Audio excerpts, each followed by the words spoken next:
Welcome, Lund loyalists, YouTubers watching on John Lund Unleashed and the Bay Area Sports Collective, those watching on X and Instagram and listening on Apple and Spotify. It's John Lund Unleashed and JohnLundUnleashed.com. Brought to you by Riopel Cosmetic Surgery and Laser Center. Right now featuring amazing stem cell technology. For all your pain and for the guys, check out the latest in low T and testosterone therapy to make you feel like yourself again. Riopel Cosmetic Surgery and Laser Center at riopelcosmetic.com. Now, all juiced up and ready to go. Here's Johnny.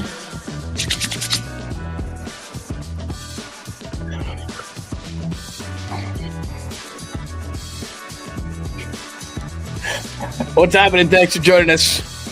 I'm wearing my day drinking hat, support day drinking, because with the mass exodus of the 49ers and everyone panicking, I'm here to calm you down. I'm going to be the voice of calm today. I know that is not normally the case, but it is episode 85. If you are new with John Lund Unleashed, thank you. If you're not new and you are always in the room and you're hanging out with us and you're part of the community, welcome back. Love having you. If you are joining us through the Bay Area Sports Collective, which is me, John Lund Unleashed, Tom Tolbert, the Tom Tolbert Show, and Polly Mack, who's going to be jumping aboard at 11 o'clock. Their show is at 11 with he and Creative Tony. So make sure after I am off the air, you jump on with those guys. I have nowhere to be today. Yesterday I had a sales meeting because, we wear all these different hats. They had to be on at 11 o'clock. And I think we will have a new sponsor aboard, which is really, really cool. And then went to the dentist for about 2 hours. That was very, very nice. Did a show last night that you could go back. It was the post-mortem for day number 1. So we got a ton to get to. And we must acknowledge at some point what the hell the Warriors are doing, because Jimmy Butler messed around and got a triple-double. And he was awesome. And the Warriors are looking damn good. So we can start looking at the playoff picture, all those kind of things. But I know what you want, which is why we're a little bit late. We wanted to make sure we got everything in. But the mass exodus from game number 1 and what they do now, as you saw the cover of the show right there, NFL free agency day 2, now what? So we'll talk about that, the mass exodus, which to me, this is going to be my theme of the day, a quantity over quality. A lot of quantity left the building, a lot of people, in other words, but then a lot of quality leave the building for the 49ers. I'm not so sure of that. And I'm not trying to spin this into something good, but a lot of quantity left the building. I don't know that a lot of quality left the building for the 49ers. So we will cut through that today. But good morning. If you are new to the show, please make sure that you are subscribing to John Lund Unleashed on YouTube. Much, much appreciated. Give us the thumbs up so that the algorithm likes us and all those kind of things, and it sends more people our way as we're growing the community close to 4,000 now. And we've been doing this just a few months, so it's absolutely great. And thank you for the growth. I owe it all to you, and it's great that we're able to grow the way that we are. So thank you for that. As I said, Bay Area Sports Collective, so I'm on the YouTube channel, John Lund Unleashed. Also on Bay Area Sports Collective, which is our new venture that we have going. So make sure that you are subscribing on Bay Area Sports Collective so you get my show, Tommy's show when he's on, Tolbert, and Creative Tony, and Polly Mack, who will be on, like I said, at 11 o'clock. Welcome to those watching on Facebook. That is my personal page, John Lund. We also have John Lund Unleashed on Facebook, which I would like if you would follow that. We are also on Twitch, if you like doing it that way, at John Lund Radio on X and Instagram. So good morning to everyone, and however you're watching. We'll do roll call in just a second, but episode 85, Mass Exodus, as we said. To me, only Dre hurts, but we'll talk about that. Now what? Good and the bad from day 1. We're going to open up the scope a little bit bigger. There were a few moves I really liked that NFL teams made, and a couple I really didn't like. One involves a now former 49er. We'll get out there. Who is still out there? Who can still help? The depth chart for the 49ers, I looked at it, and it is pretty ugly. I'm not going to lie to you. The Jimmy Butler triple-double we have to acknowledge, and the dubs in the playoffs, and then random, which is always stuff that we do. Random is always throughout the entire show. So there you go. That's what's going on as far as episode 85 is concerned. Good morning. By the way, sorry I had everything up late today. Normally I have this stuff done at night, but we did the show. That's a bad excuse, but we did the post-game show last night until I don't know when. And then I wrote some stuff and was having website problems. And all of a sudden it was like midnight. And I'm like, yeah, I'm going to bed. And so I usually have that thing up in the morning so people can jump in the room early. So I apologize.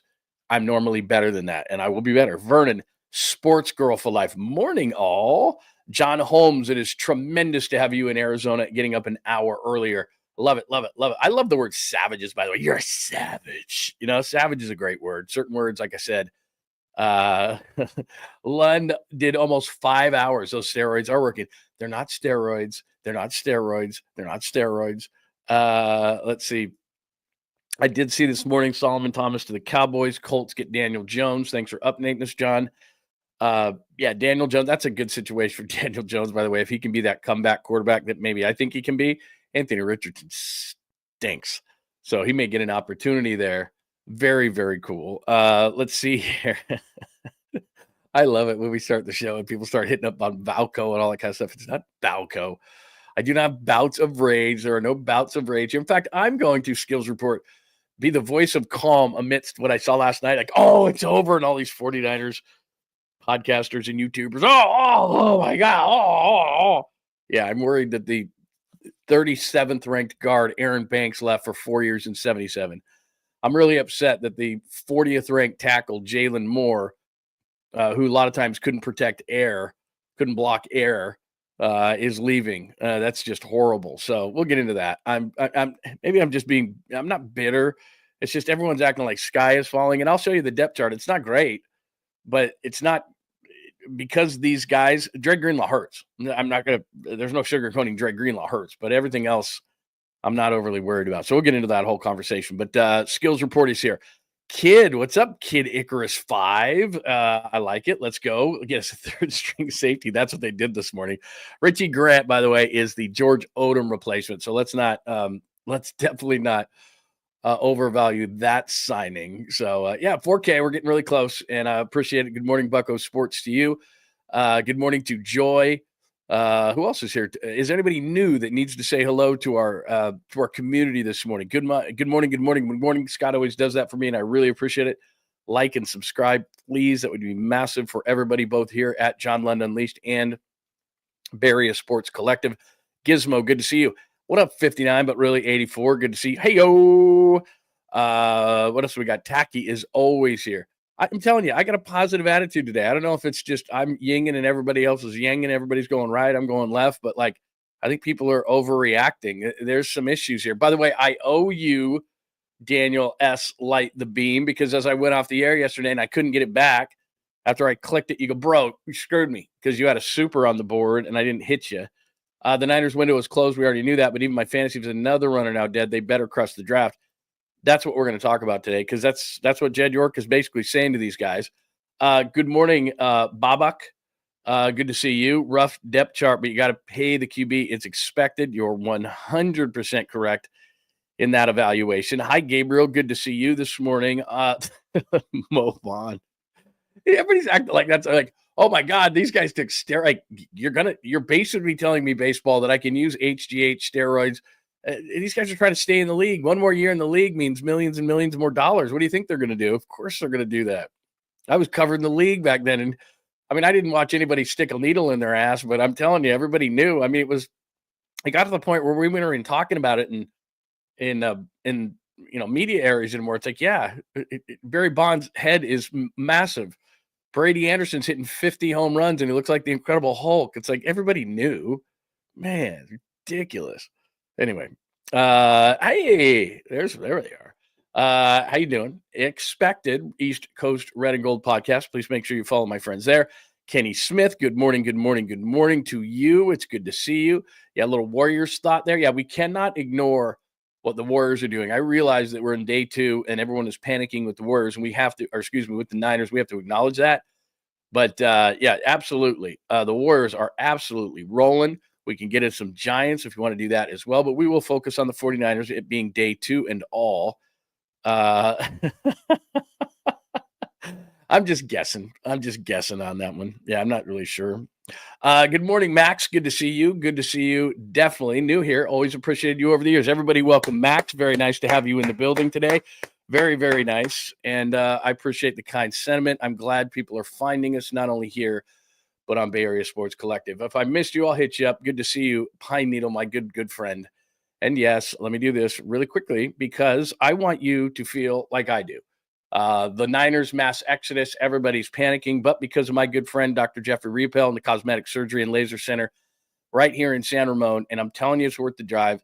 couple of different things we're doing. So if you hit that right there, that's called the QR code, and you know that. Take your phone, hit the QR code.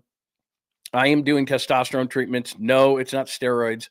They check your blood. It's low T. You're feeling lethargic. You don't have the energy you used to, maybe the sexual drive you used to. Maybe you're putting on pounds and you're like, what the hell's going on? I'm telling you, they did the test on me and it's low T.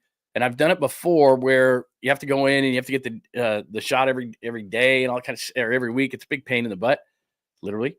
And so what I did is at months at a time, it's one small procedure. I feel absolutely amazing. And it's because of Dr. Riopel. And actually, I approached him. I approached him and I said, look, we got to talk about your product on my show because it works so well. And I want to give it out to my Sweet Clean listeners and viewers. And so Dr. Riopel's like, cool, let's do it. So click on that QR code right there and Dr. Riopel can help you like he helped me. And then I want to tell you also, because my wife's been doing this, and this is another reason why we approached Dr. Riopel on the show. She does stem cell treatments. Now, you may have had like PRP like I had, and it didn't work as well for me. But the stem cell is like magic. So her shoulder's giving her trouble for years and years. Her elbow, I tell you this all the time, our outside fridge in our garage, our freezer, has all sorts of contraptions that she puts on her body and everything so that she feels better. And she's been doing this now a month, and she feels absolutely great. So to see Dr. Riopel about stem cell, if you've got pain, whether it's be a knee, a shoulder, an elbow, something like that, just talk to Dr. Riopel, and it's more affordable than you think, and you're going to feel great. Somebody in your family, somebody that you know, is always talking about the pain that they've got. A friend of ours has some neck pain. These stem cells are absolutely magic. So check it out. Click right there. Dr. Riopel is absolutely incredible. And then, of course, beyond those things that I'm telling you about, anything you would expect from a cosmetic surgery and laser center, all those different procedures that they can do, Dr. Riopel has you covered. So check it out. Riopel, Cosmetic Surgery and Laser Centers, great sponsors of the show, and excited to have them aboard. Had them a couple of weeks now, and Dr. Riopel is the best, and I wouldn't have him on the show if he wasn't. So make sure that you check him out, get that appointment. Stem cells, my stuff that I have going on that people are giving me grief about, but you know what? I couldn't be as positive as I am about this situation with the 49ers unless that was the case. All right, 12 minutes into the show, let's get going. 49ers NFL free agency day 2. What you want to know is now what? You can see the mass exodus at the top. Juice has been released. Dre, Hafunga. There's Aaron Banks there and Jalen Moore. At the bottom, you see Jed going, ha, ha, ha, ha, ha. That's not really what he's doing. Richie Grant is that 27 in Atlanta. You see there, he does nothing for me. He's a George Odom replacement. He's a special teamers only. His safety numbers are terrible. He was a top 50 pick, so maybe the Niners thought something of him when he came out, and they might give him a shot at safety, but his PFF numbers are atrocious. You see Joey Bosa there. We'll update you that. Luke Farrell's the guy that they've signed so far. And Jordan Mason, I don't think he's going anywhere. And yesterday I was like, I think Jordan Mason is gone too. They put a second-round tender on Jordan Mason. So if somebody signs Jordan Mason, Niners get a second-rounder, obviously. I don't know that somebody's going to do that. So that's the deal as far as Jordan Mason is concerned. So let me give you the scorecard right here. And I did not put Richie Grant on there, so he's on there as well. But I use a special teamer. So Greenlaw 3-35, Hafunga 3-45, Ward 3-60. Moore 2-30. My God. Aaron Banks 4-77. It won't turn out to be that, but that's a complete joke. Elijah Mitchell, that's a good signing by Kansas City. That's just, low risk, high upside kind of a thing. Juice released, which we knew. Hargrave this morning's going to Minnesota. Also, Jonathan Allen's going to Minnesota. I was glad to see that. Like a lot of people are probably like, oh my God, Jonathan Allen, big name, coming off a Peck, not great. So I wouldn't have given Jonathan Allen the money, and I talked about it yesterday. But Hargrave has found a home quickly in Minnesota, and the Niners will pay him $8 million not to play for them this season. And therein lies the problem. Let's just start there of why this is happening. A lot of people have hit me up on social media. Why is this happening, Lund? Why can Minnesota go get Jonathan Allen and Javon Hargrave and Will Freeze, the guard from the Colts that they're paying an absurd amount of money? Why can Minnesota do that and we can't? Well, like I said, and this is why I don't think Brandon Ayuk's going anywhere. Deebo Samuel, you're eating $31 million. It's going to be offset by a salary, but $31 million you're eating. Hargrave's going to sign in Minnesota, $8 million. You're paying him not to play for you this year. Shararius Ward, 3-60 in Indianapolis. You're paying him $12 million not to play for you this year. Eric Armstead, he was a post-June one, so Eric Armstead still is on your books at $15 million as you spread that hit out. So Armstead at $15 million not to play for you this year. The 49ers at this particular point have $65 million of cap money that is going to go on this year's cap for players no longer playing for the organization, which is the most in the league. Now, if I'm like you, this stuff makes my eyes roll back in my head, and I'm like, I don't want to hear about numbers. I'm sick of numbers. I don't care, blah, blah, blah. Other teams do it. I get it. I really do. But essentially, the silver piece last week, in a lot of people misinterpreted it, which was, oh my God, they're going to draw the line at Brock Purdy. They're not drawing the line at Brock Purdy. But let me just show you this real quick. All right. So we go back over this stuff. I'll give you an example. Okay. So before I get to the depth chart, Aaron Banks is the 33rd ranked guard by Pro Football Focus. The number in the 60s stinks. All right. That's his overall grade. I'm not paying 4 years and $77 million, and speaking as Jed York, for the 33rd ranked guard in the league. I'm just not doing it. It's silly. Hufunga's been hurt, and then he's the 73rd ranked safety, and you have Malik Mustafa. Malik Mustafa's got to step up. I mean, I can go over that all day long, but I don't want to bore you. But as I look at the guys that they've lost, Dre Greenlaw's a big loss. And I said this if you weren't with us last night in the post-mortem of day one, that what happened was Ernest Jones signed quickly the night before, and Jamie and Sherwood signed, and all of a sudden you're looking at this thing, and then Nick Bolton signed, and they were signing between $13 and $15 million a year, and the Niners wanted to pay Dre Greenlaw coming off that major Achilles. They wanted to pay him in the 8 to 10 range. And this is where the line is being drawn with the silliness, and whether we want to call it silliness or still competing or being in a window or whatever.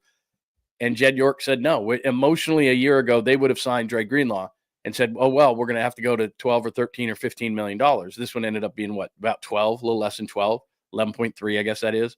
And we'll see how the contracts are laid out. We know that in the NFL, but bottom line to the whole thing is Dre Greenlaw is going to hurt. There is no replacement on the roster. I'll show you the depth chart in a minute, but there's no replacement on the roster for Dre Greenlaw. Not Winners. He's no good. Not Jalen Graham. They don't have a guy. So they're going to have to go into the draft and get that guy. Now, as far as Hufunga is concerned, I'm not giving Hufunga as injured as he's been 15 a year. And I've got Malik Mustafa. So what I'm pointing to you in this, and this is not homerism in any way, shape, or form. This is just reality. Everybody likes to make everybody panic. That equals ratings. That equals clicks, all those kind of things. I'm just here to tell you that Greenlaw hurts. There's no way around it. But Hufunga, they have Mustafa. He's been hurt. Ward was never coming back to this organization after the off-the-field issues. And it doesn't mean it doesn't hurt that he leaves. But they decided that they were going to go after Diamano Lenore and re-sign him. And Ward was going to walk even before the situation happened with his family. But he's 3-60. Jalen Moore is the 44th ranked offensive tackle. He didn't have enough snaps to qualify, but in Pro Football Focus numbers, he's the 44th ranked tackle. I'm not paying him $230. And Kansas City's going to find out when they put him to protect Patrick Mahomes' blind side that's not a good idea, and they're going to have trouble. So $15 million a year for Jalen Moore, not doing it. It's stupid. Aaron Banks, I just told you, is the 33rd ranked offensive guard. He's not good. The Niners couldn't run the ball last year because their center and left guard were terrible. They were not good run blockers. And I don't know what they're going to do about Jake Brendel, because Jake Brendel actually is a good run blocker and a terrible pass blocker, at least according to Pro Football Focus. And that's a problem when your quarterback's about 6 feet tall and you're going to get middle pressure. That's an issue, and they need to address it. But Aaron Banks, the Niners, whether it was this year, last year, any year, there's no way you're paying him $477. That's a ridiculous signing by Green Bay, but they have the money because the cap keeps going up. Elijah Mitchell, injured. I told you the story yesterday. From his rookie year, his agent was complaining and saying, we're going to conserve him. We're going to conserve him. They've had an icy relationship with Elijah Mitchell for many years, and they were never going to re-sign him. And he went on the injured list early last year. The Niners weren't exactly thrilled about it. They think he could have played at some point last year, and he's been doing that his whole Niners career, so they weren't going to re-sign him. And then Juice hurts, but you knew the minute Luke Farrell was signed, and Luke Farrell is going to be a move tight end blocker. That's not the number 2 tight end behind George Kittle, that receiving tight end that they still need to get in the draft. Kyle Juszczyk is going to be replaced by Luke Farrell. And I like Kyle Juszczyk, but this is the new world order for what the 49ers are going to do. Kyle Juszczyk saves them $6 million. And then Javon Hargrave goes to Minnesota today. We knew that. John said that in the press conference to end the season. He's going to cost them $8 million in the cap this year not to play for them. And the only reason I put Javon Hargrave up there is what a disaster that signing was. And I'm reminding you that day one of free agency, and it's, you know what it's like? and let me get this off the screen because it'll make you vomit. What free agency is like is, you don't want to participate in it because it means you're a bad football team. Like New England went out and spent a boatload of money because they had it to spend. A lot of these teams went out, and they're the same teams that do free agency every year, and they overspend on players who are mediocre, and then they find out a couple of years later that was a bad idea. Well, Javon Hargrave, that whole thing emanates, as you well know, from trading Buckner to the Colts, trying to get Kinlaw. Kinlaw fails, you got to get Hargrave. Hargrave, you get on the first day of free agency. You give him $80 million. You beg and you plead. John Lynch has told the story. You beg and you plead, please, Jed, please, please. And he says yes. And then Hargrave stinks. And you got to pay him now $8 million not to play on your team. And this is where a lot of this comes from, is Jed York looks at a 6-11 football team spending $344 million, the most in the league last year, and goes, what did I get? What was my ROI? What did I get back? And the big thing is, I'm not doing the Hargraves anymore. I'm not doing the emotional thing. So Hargrave emotional. Dre Greenlaw would have been emotional. Talanoa Hufanga, you've already got a replacement in the building. So that's where it stops, is that he just didn't want to get emotional. And I think Dre Greenlaw a year ago, Dre Greenlaw is a 49er today, because they say, okay, we wanted to spend 8 to 10. Yeah, we know he's coming off an Achilles, which is the worst injury in sports, but look what the market's doing. They're paying these guys. Denver's got a 3-year offer on the table. I guess we got to match it. And we do 3 and 35, and he comes back. And this is the one where Jed says, nope, not going to do it. The rest of the ones, let everybody panic, let everybody freak out, let all the, I'm not saying the Niners are better today, because they're not. But all I'm simply saying is, Hufanga, there's a guy in-house. Ward, we knew. Moore's overpaid. Banks is ridiculously overpaid. Mitchell's injured all the time. Juice got a reduction last year. We knew he was going to get released this year. Hargrave had already been released. So it's you look at the quantity of it, you look at the quantity of the players that the 49ers lose, and you freak out. But if you look at the quality of the player that the 49ers lost, the only real loss on that list is Dre Greenlaw, period. That's just what it is. And there should be no shock. Ward's a really nice player, and I expect him to be really good in Indianapolis, because the off-the-field stuff, I don't even know how he played football, given the things that happened to him off the field. He almost 2-year-old daughter died. I got to be honest. If that was me, I'd have checked out. I'd have just told the Niners, I can't do it. I can't play. His wife left California, couldn't come back. She had PTSD. She's like, I never can step foot in California again. So he was never going to come back here. And when they signed Demo to that extension, they knew they had to make a decision. And so Ward wasn't coming back. So I don't know what the shock is of everybody, because like I said, I'm basing this on media reaction, social media reaction, 49ers online reaction from some of these guys who do shows like mine, who are just freaking out over the quantity of player they lost and not the quality of player. And what Jed York is telling John Lynch, and what he's telling Kyle Shanahan, and what he's telling the front office in general is, and I liken it to Joe Lacob. Last night there were a couple of people who likened it to the Giants. Well, they're not going to spend anymore. That's not what they're saying. What they're saying is Joe Lacob basically for a minute, only for a brief minute, he paused things.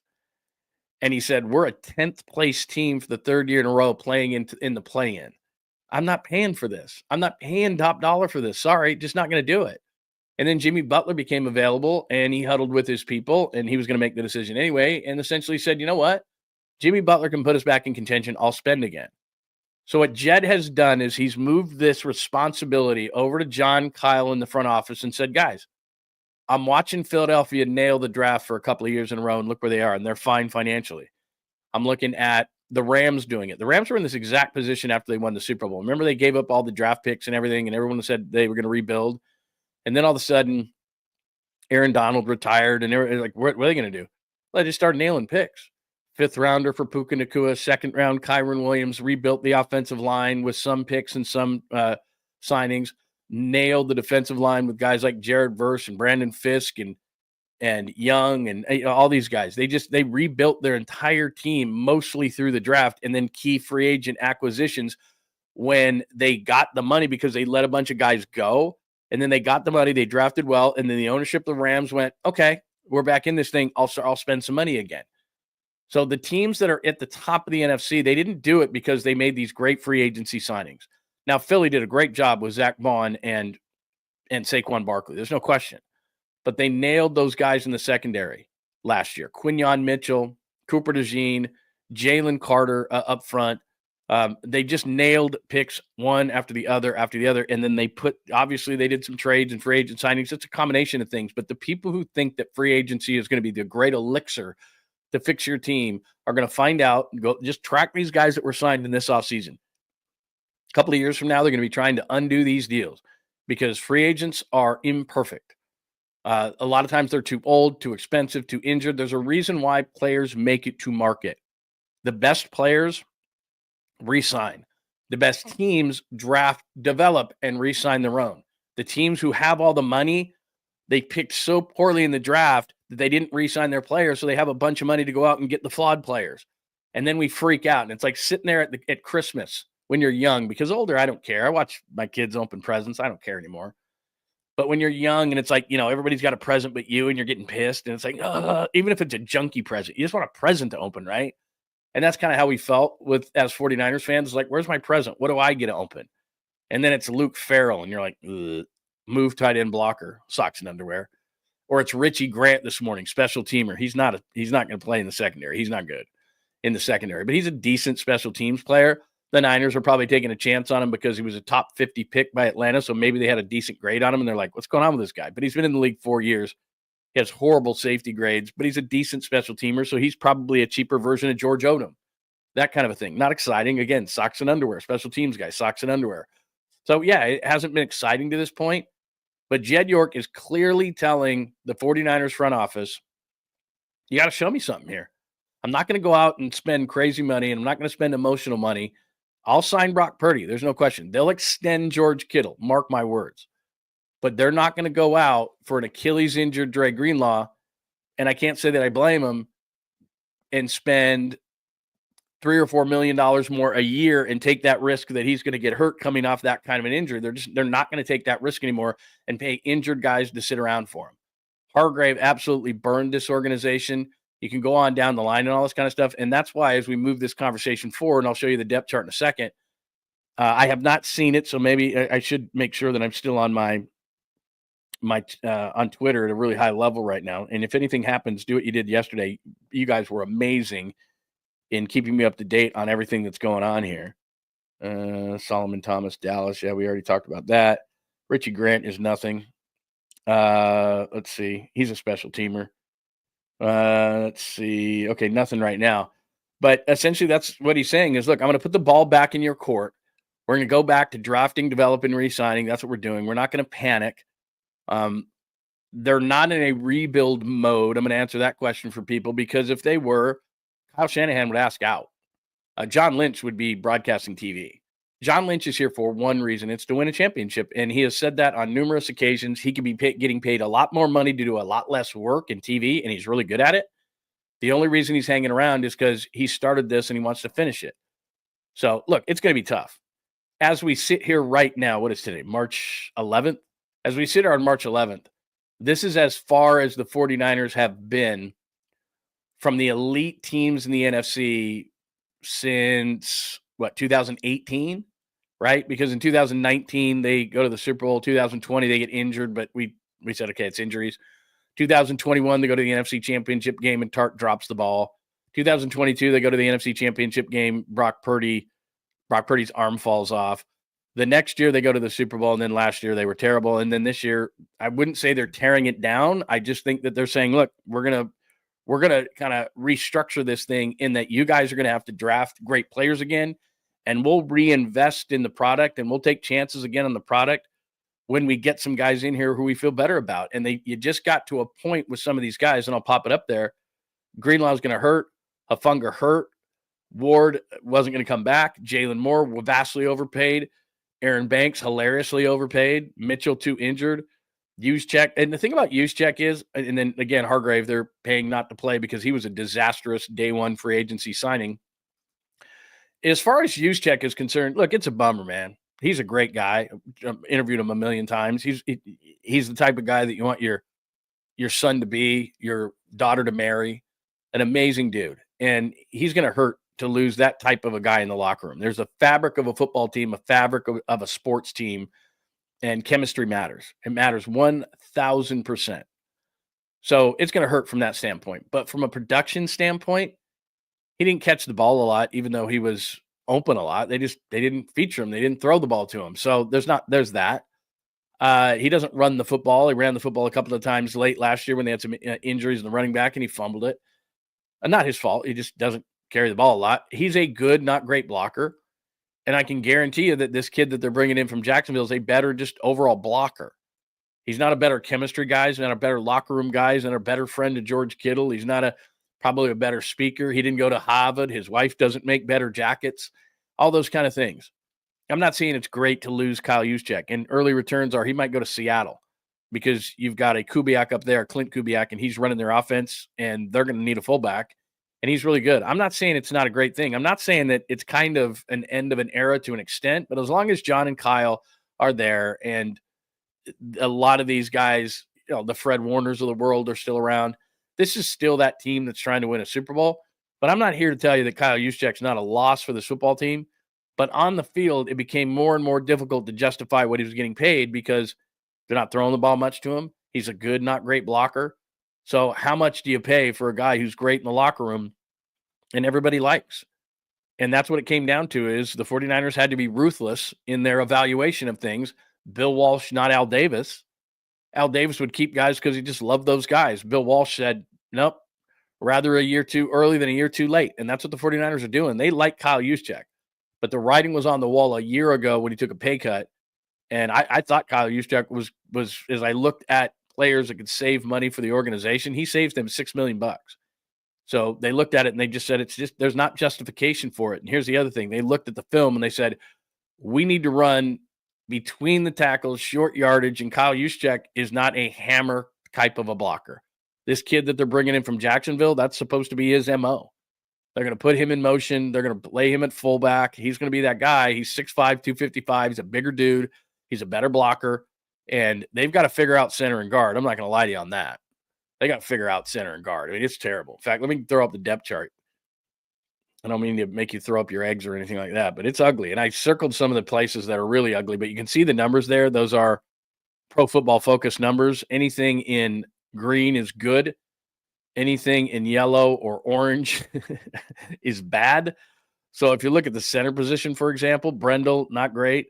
Left guard right now, Zakel or whomever, or Bart, whoever's going to be there, not good. Ayuk, they're fine. Jennings, they're fine. Look on the other side. If you see Ricky Pearsall, not good. The defensive line is atrocious the way they have it right now. I don't know what they're going to do inside. You look at inside right there. They don't have anybody. Nick Bosa is a big number. You see that blue. That's an amazing number at 91. Floyd is a terrible number. The inside's a terrible number. Next to Fred Warner, who's got a blue number, which is a big number. The two outside linebackers are terrible. Safety, I've told you about Brown. Holland signed with the Giants. He signed way too much. The safety market was pretty high. So the things I have circled are critical areas. So they need a free safety. They need 3 defensive linemen. Floyd could be a guy who comes in just on third down, but he's atrocious against the run.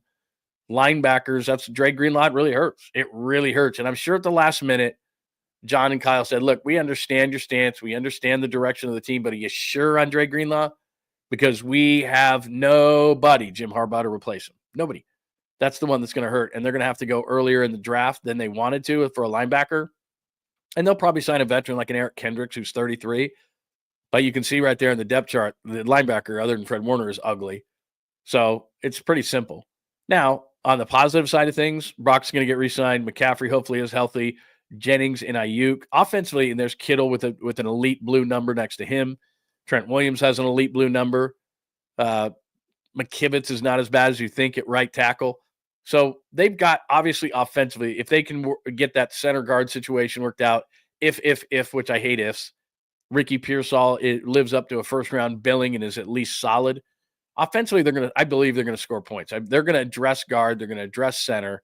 And I think that they're going to score points offensively. Defensively, I'm nervous. Robert Saleh can only take you so far. Green at corner, I think they need another veteran corner. They need to find somebody who could fall out in free agency. And then the front seven which used to be the Niners calling card. You can see there 5 bad numbers out of 7. I mean, that's what it is that you've got right there, Warner in the middle, and you have Bosa at the edge. And other than that, the other 5 guys of the front 7, atrocious. I mean, they have atrocious numbers there. So that's just Pro Football Focus. I'm not saying they know everything, but they're fairly well. I mean, their numbers are fairly good. I mean, I've showed you this before, the top 10 edge rushers, the top, you start looking at the top 10 players at each position group, and they're pretty accurate. You're like, oh, okay, that probably is. So when you see those numbers, you go, how accurate are those guys? Pretty good. So there's some ugly numbers right there. That depth chart is not great. The interior of the offensive line on the left side, that's ugly. They got to address it. Defensive line, they don't have any depth there. They got to address it. Floyd is better served as a third down pass rusher. There is no way around the Dre Greenlaw thing hurting, and I don't love J.R. Brown as the deep safety, and that's a really young secondary. So suffice to say that in showing you that depth chart, they got a lot of work to do.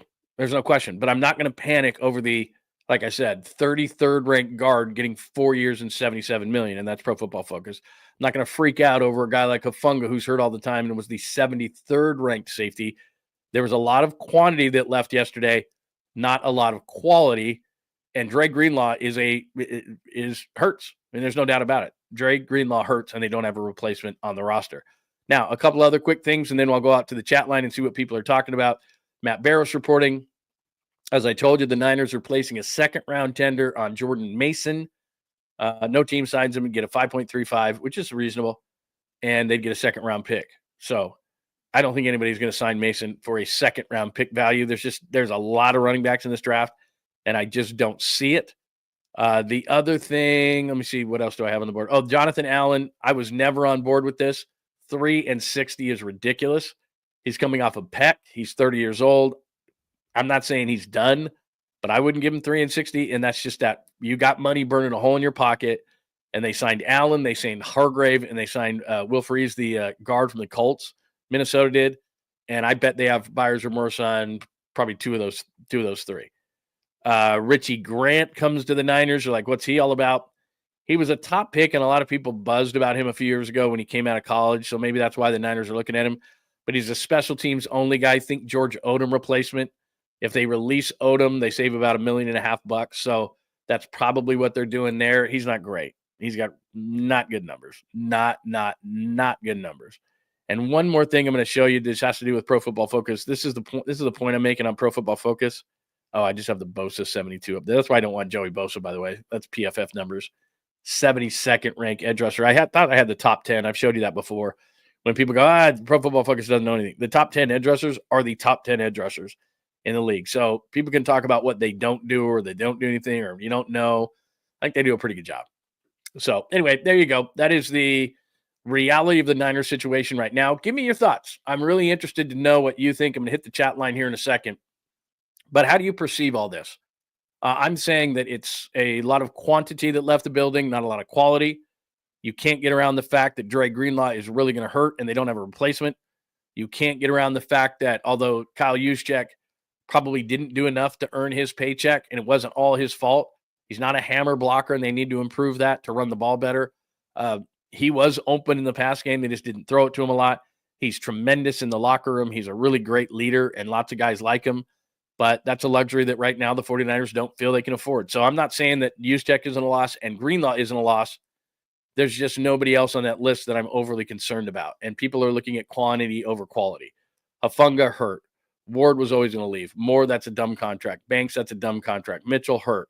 Juszczyk hurts. Hargrave, So that's how I look at it. And Farrell is a replacement for Juszczyk. Mustafa for Hufanga. I don't know if Green is going to be the one. I think they're going to get a veteran. Moore was a swing tackle. They can find that.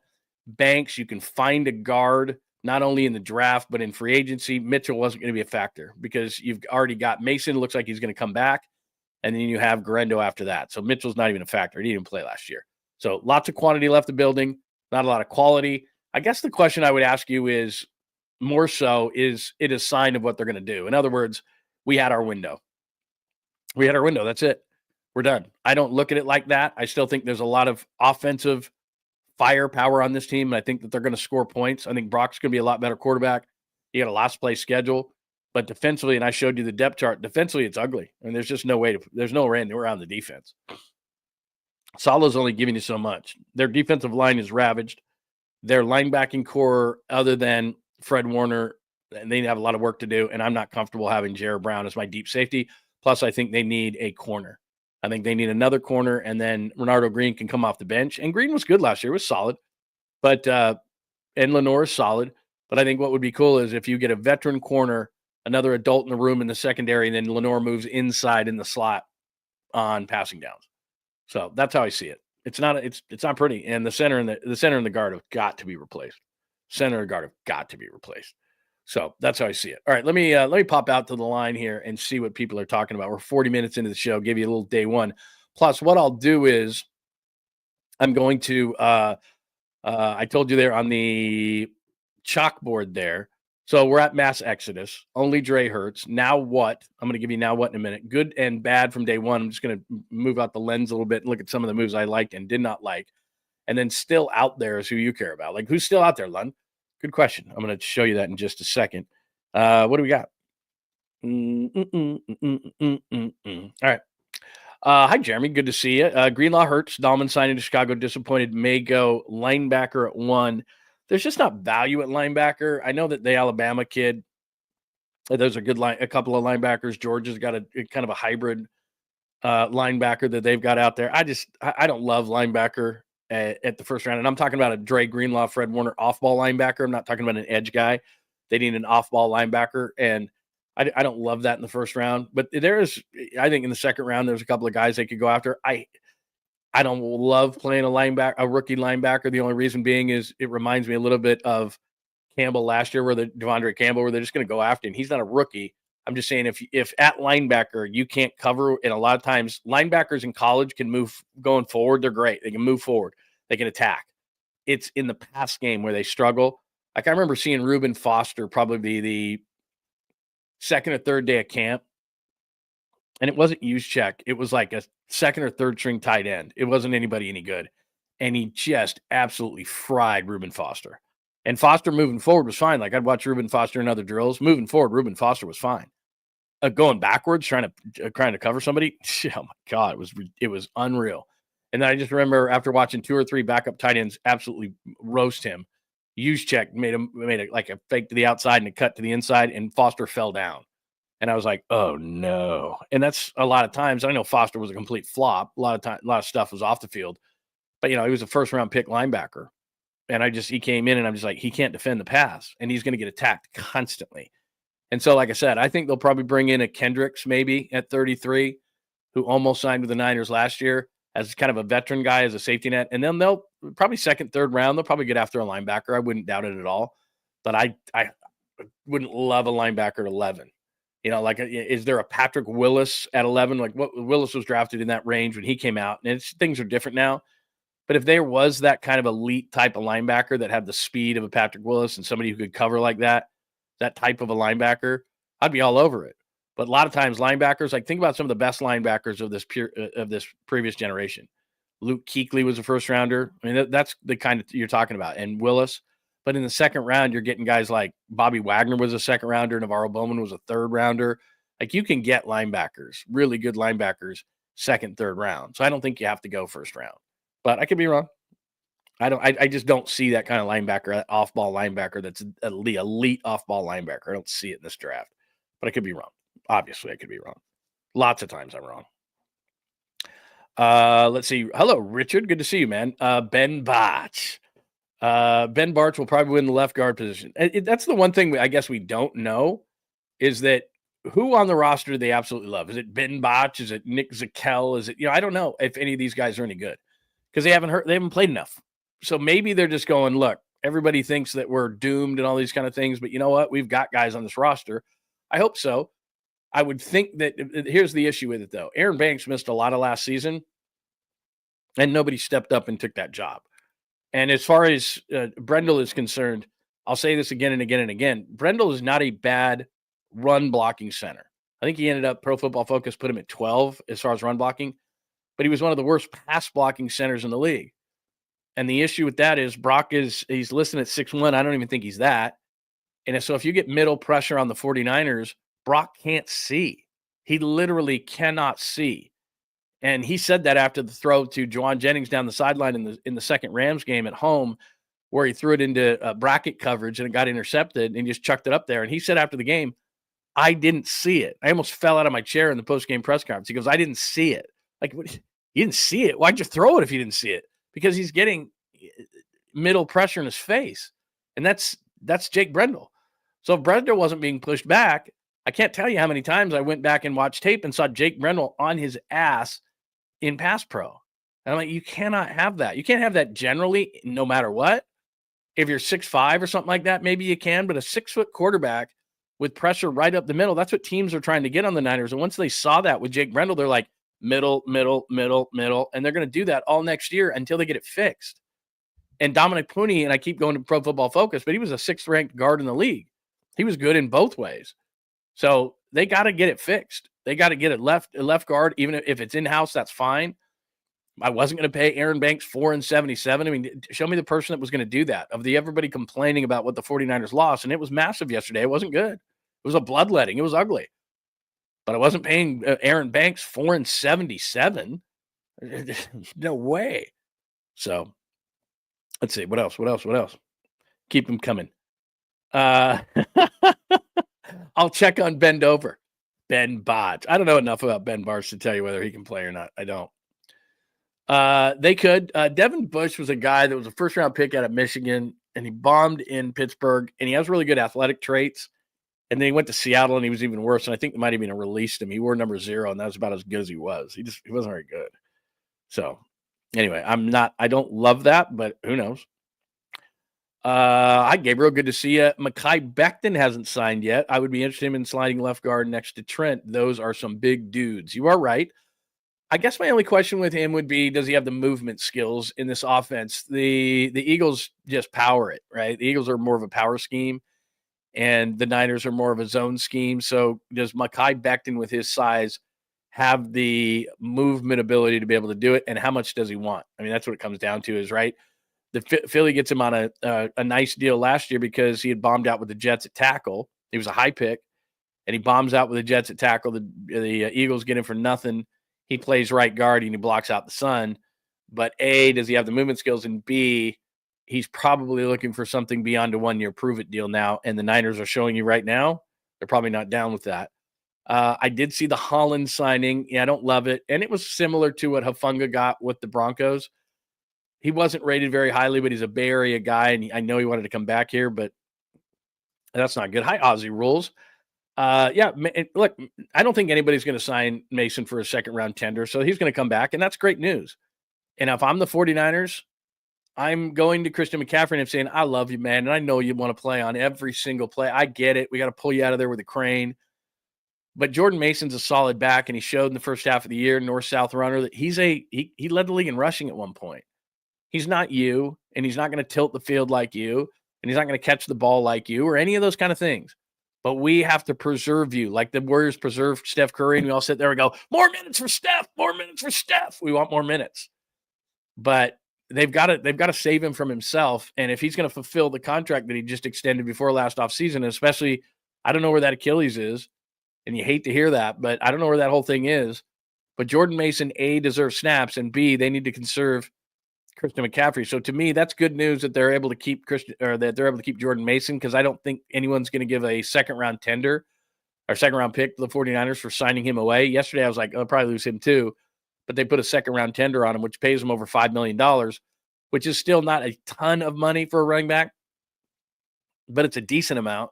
So hopefully they're able to protect Christian McCaffrey a little bit on there. What else do we got? That's not a bad call right there, Gabriel. I've mentioned his name quite a bit. Aziz Ojulari. That's what you got to do at this point in free agency now. And I'll show you the list in just a second. But in free agency, where we are at this point is it's the drunken teams go out like New England, who had all the money yesterday, and overpay and sign about 5 or 6 guys because, as I told you, they draft, they just don't develop and re-sign. So they take all that money and they overpay for a bunch of guys, like they did yesterday for Milton Williams and Harold Landry and a bunch of different guys that they picked up. Robert Spillane, who from the linebacker from the Raiders, all that. So they overpay a bunch of guys. And then the same teams generally come in day 2 and they go, okay, what can we do here? Who's left? And they pick through it. And all of a sudden, a Zach Bond, who signed a 1-year deal in Philly and nobody thought anything about it. And he's the all-pro middle linebacker. So you can find those guys, and that's the charge right now for John Kyle in the front office. There's two things.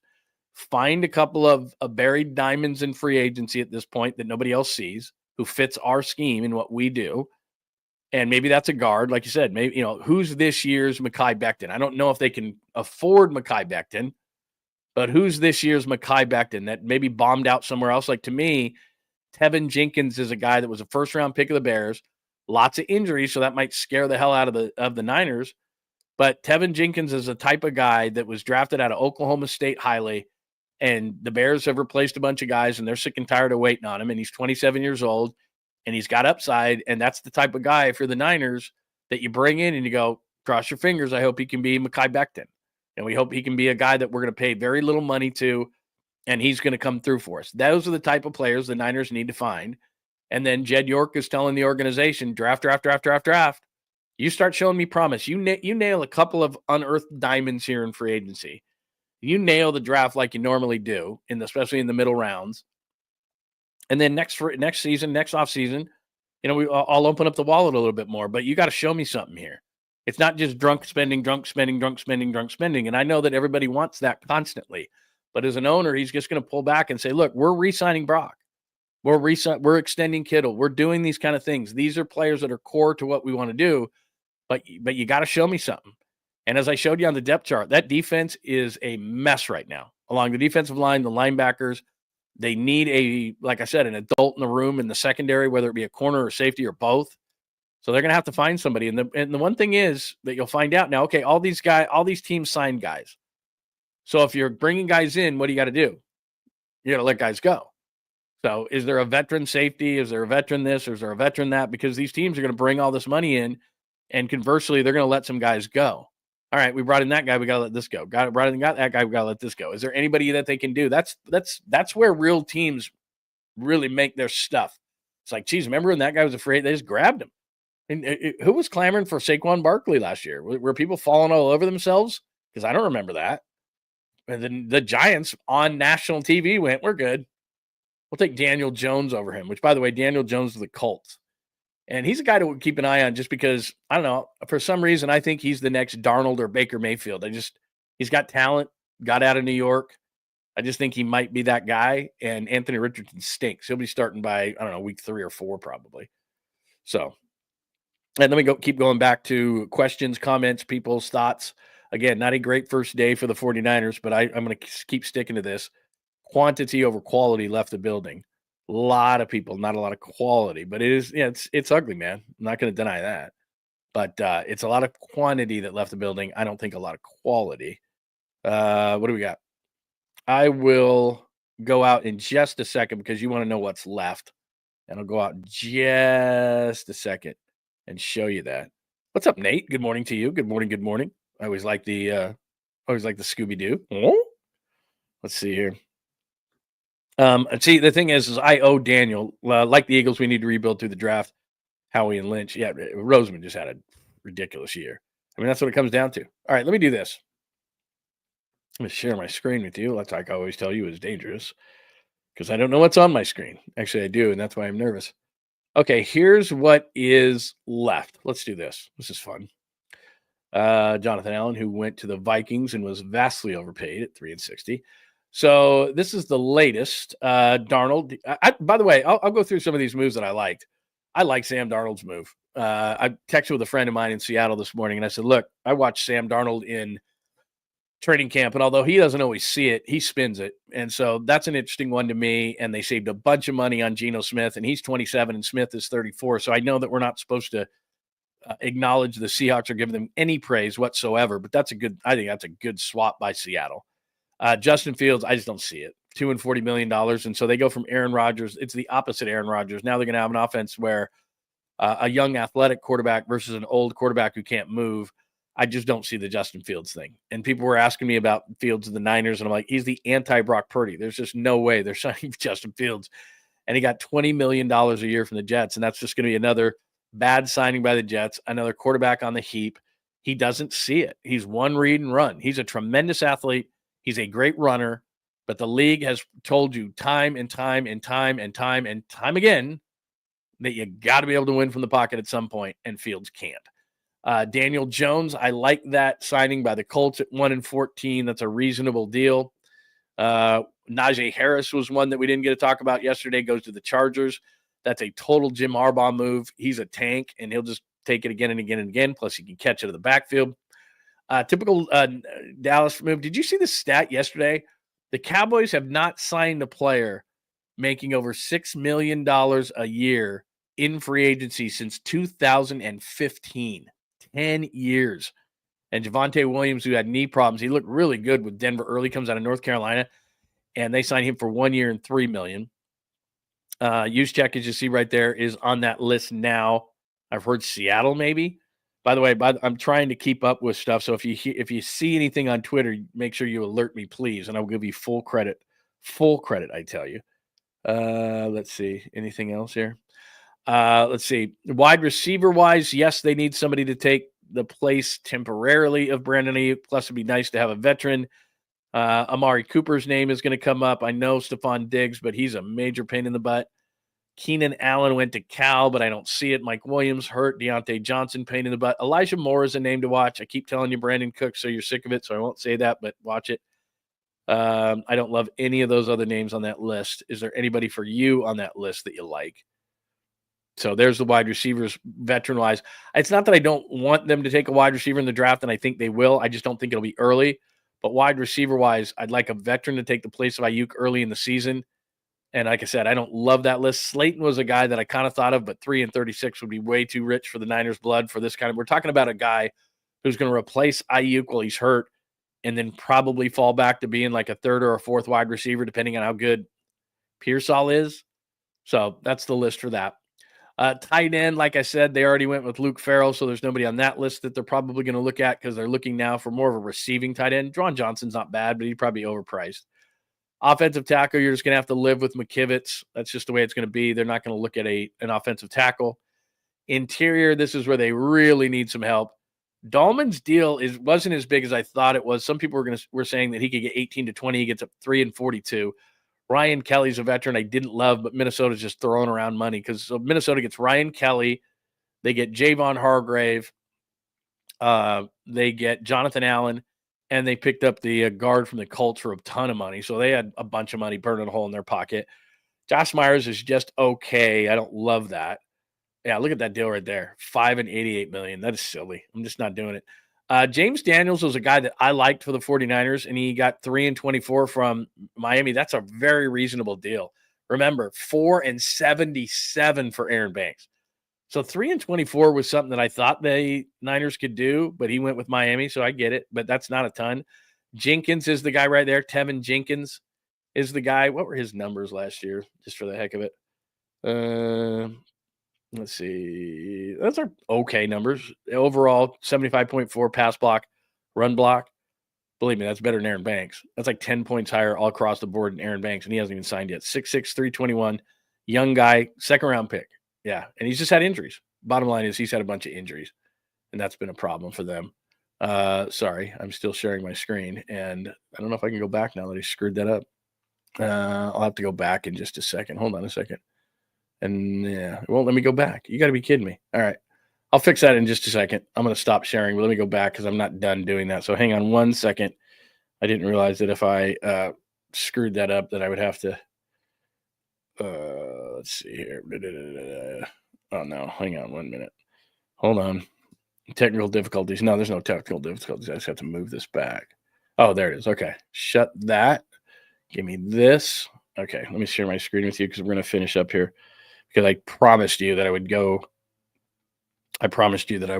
with looking at the whole thing, and we're only looking at offensive guys so far. So let me share my screen with you one more time, and I will not screw that up this time. There we go. Free agency tracking. Okay, let's go back to that. Okay. So I gave you, let's see, Dahlman we got to, Kelly we got to, interior guys. Like I said, Tevin Jenkins is a name to watch. Becton hasn't re-signed. Will Hernandez is a veteran guy. It's a little bit nasty. No on Laken Tomlinson, and nobody else on there I'd like at all. Daniel Brunskill's at the bottom, but that's an interesting one. Maybe he'd be a swing guy that they bring back. Anyway, Aaron Banks, 4 and 77. Are you kidding me? So Tevin Jenkins, maybe a name to watch there. Edge defenders, I would love an edge defender, but Khalil Mack was the guy I thought would be interesting, but 1-18 to go back. Von Miller's been released. Don't know if they would do anything there. Joey Bosa's the name that they're still talking about. Aziz Ajwalari is a guy that a lot of people have talked about. He's got some upside, and he's a young guy. Don't mind him whatsoever. Dante Fowler Jr. is a guy that had 10.5 sacks last year was he in Dallas last year? Where was he? He had 10.5 sacks last year. Preston Smith has been solid in the past. What else do we have here? Not a lot. There's not a lot left there. Is there a name that intrigues you? No, I don't want Cleveland Farrell back. He's a run defender. Draymond Jones is a guy that just bombed out in Seattle, and he's kind of an interior in-out guy. That might be somebody that if you don't have a lot of expectations for, could be something that you could add. Interior, the defensive line, Milton Williams just got vastly overpaid by New England because he was near a Super Bowl. There's Hargrave. He just signed. Who else is on that list? Calais Campbell's a little bit older. They got to find somebody on that list. They got to find somebody on that list. Kevin Givens is a guy. You look at the middle there. He re-signed. Javon Kinlaw, I told you this yesterday. That's the worst contract I've seen in all of free agency. Aaron Banks is pretty bad. There's a couple of pretty bad contracts out there. I don't understand Javon Kinlaw other than the fact that Adam Peters was here in San Francisco and is still probably pounding the table that they made the right pick with it, because 3-45 with 30 guaranteed is just a joke as far as Javon Kinlaw is concerned. So there's that. So there's somebody on that list as I'm looking at it right now, the defensive line, that they will pick up. There is somebody right there that they will absolutely pick through and get, because there's Malik Collins there. He got released, or is going to be released tomorrow on the first day of the year. And then linebacker wise, this is where it's something they may have to just look through this and pick out somebody, because Greenlaw, Ernest Jones, Sherwood, Spillane, those guys all signing early, and that pushed the number up for Dre Greenlaw, and they don't have a replacement on the roster. They don't have anybody. And I don't like anybody on the list. Tyrell Dodson was not good in Seattle last year. Kendricks is a guy that almost signed with the Niners, so I think people are going to look at him. Devin Bush is a former first-round pick of the Steelers, and he's a really good athlete, but I saw him in Seattle, and he was terrible. No thanks, Devondre Campbell. Devin White, too old. Willie Gay Jr., somebody I know that Krug likes. He's got a lot of speed and actually played well in the Super Bowl against the 49ers. Is that somebody they would look at? So they got to find somebody at linebacker so they're not absolutely desperate in the draft. And I don't love any names there. And then corner-wise, DJ Reed was a guy that, we kind of fantasized a little bit about. 3-48. It's not terrible, but that was out of the range of the Niners. Ward was never going to come back to the Niners, given his off-the-field stuff, 3-60. I would have liked, Byron Murphy's a nice player. Carlton Davis, both those guys got a ton of money. Some people have talked about Asante Samuel Jr. right there. He's a nice player. Slay signed with Pittsburgh. I don't know why they haven't updated that. Hobbs, Debo. I like the Debo. That was too much money. So those corners went fast. Most of the corners are gone. The guys at the bottom can't play. So there's nobody there. Fulton, I think, might have signed with somebody. He's not terrible. Kansas City. Fulton goes 2-20 with Kansas City. So he's off the board. Christian Fulton right there in the middle right there. He goes to Kansas City. So Asante Samuel maybe.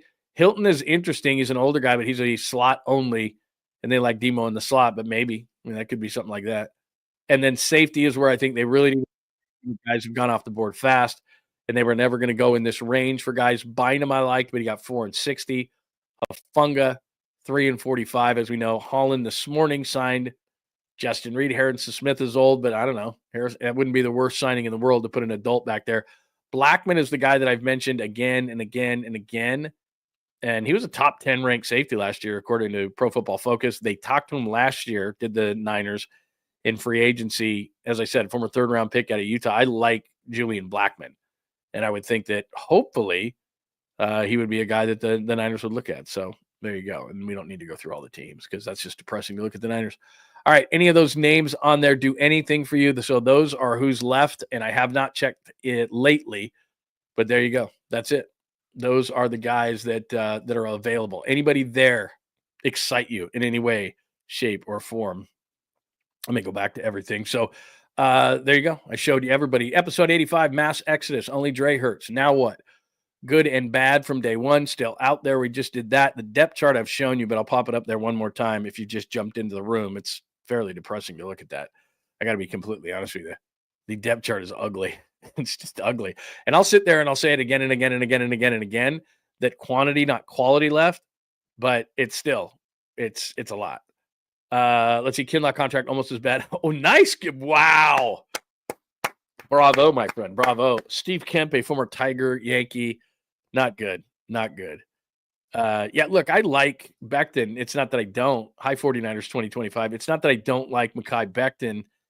I think that I don't know if he moves well enough, and B, he's not going to do the same thing. He's proven now at guard to be a pretty solid player, plus they won a Super Bowl. I think the reason he hasn't signed probably is teams are weary of him just being a one-year wonder in Philadelphia at guard. And here's the one thing. You're next to Lane Johnson. He's really good. Juergens, their center, is really good. Dickerson, their left guard, is really good. Jordan Mailata, their left tackle, is really good. So, all of a sudden it's like, well, dude, are you that much better? Or do you have 4 offensive linemen that are really good next to you, and it makes you look good? And so you did it for 1 year. So there's probably teams in the NFL right now that are like, we're still not sure on Mekhi Becton. And Mekhi Becton saying, look, I just proved it. I helped this team win a Super Bowl. I'm a road grader. I'm a masher. I'm not taking another make good. And clearly right now, or else he would have signed on day one. Clearly right now, there's a disconnect between what Becton thinks he's worth and what he is actually worth. Because I would be very leery of him. But, I mean, I don't know if he could. I'm sure he can play the left side because Pooney's playing the right side. But he'd be better than anything they have right now. I just don't know what his price is going to be. Did somebody mention a kicker? Because I'm going to break out in hives real quick. Don't worry, Lund. We will take another. They will not take another kicker. They will not take another kicker. Yeah, these are the type of guys, John Holmes, that I'm talking about. Preston Smith has had success in the past with the Packers. Draymond Jones was a guy that Seattle signed for a lot of money out of Denver, and he was an absolute bomb. But Draymond Jones, especially for me, he's undersized, so he's kind of a tweener type of guy. So is he a tackle? Is he an edge? He's not a twitchy edge. So I don't know where he kind of fits. So I don't love it. But again, you're sitting here right now going, hey, beggars can't be choosers. If you're not going to overpay, which they're not, then you've got to kind of wait a couple of days into free agency and then go after a guy thinking, okay, I think he can contribute and this is how we can use him. But that's it. You didn't miss anything. You missed nothing. Absolutely nothing. Don't worry. There's nothing to be missed. Yeah, I mean, that's what I'm saying is they traded, what did they trade? A 4th round pick for Laken Tomlinson. That's another avenue that I haven't discussed is they got to look around the league and say, okay, who's a guy that we think is undervalued? Here's a guy that we think, we could do something. That's a name. I mean, Tim Patrick has had his time. I know he's had a ton of knee injuries, right? So I think that's kind of the deal.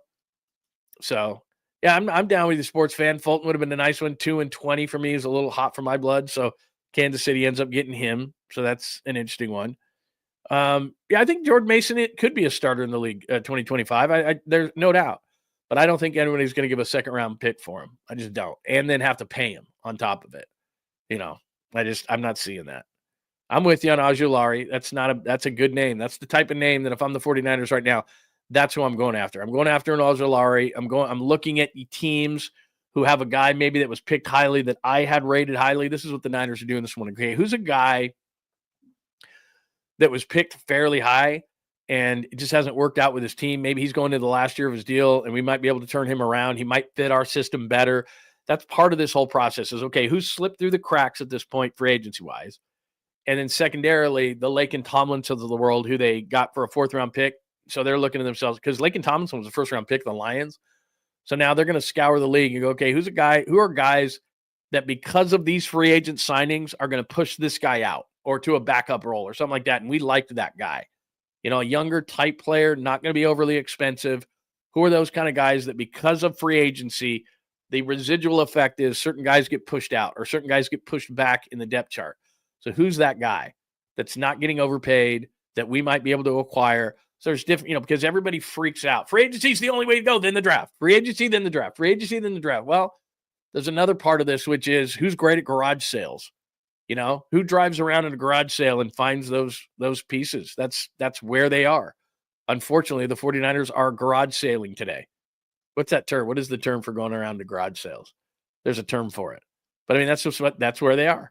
So we got to do that. So if you need some day drinking, that's why I wore the hat today. That's why I wore it. All right. It's man, it's tough.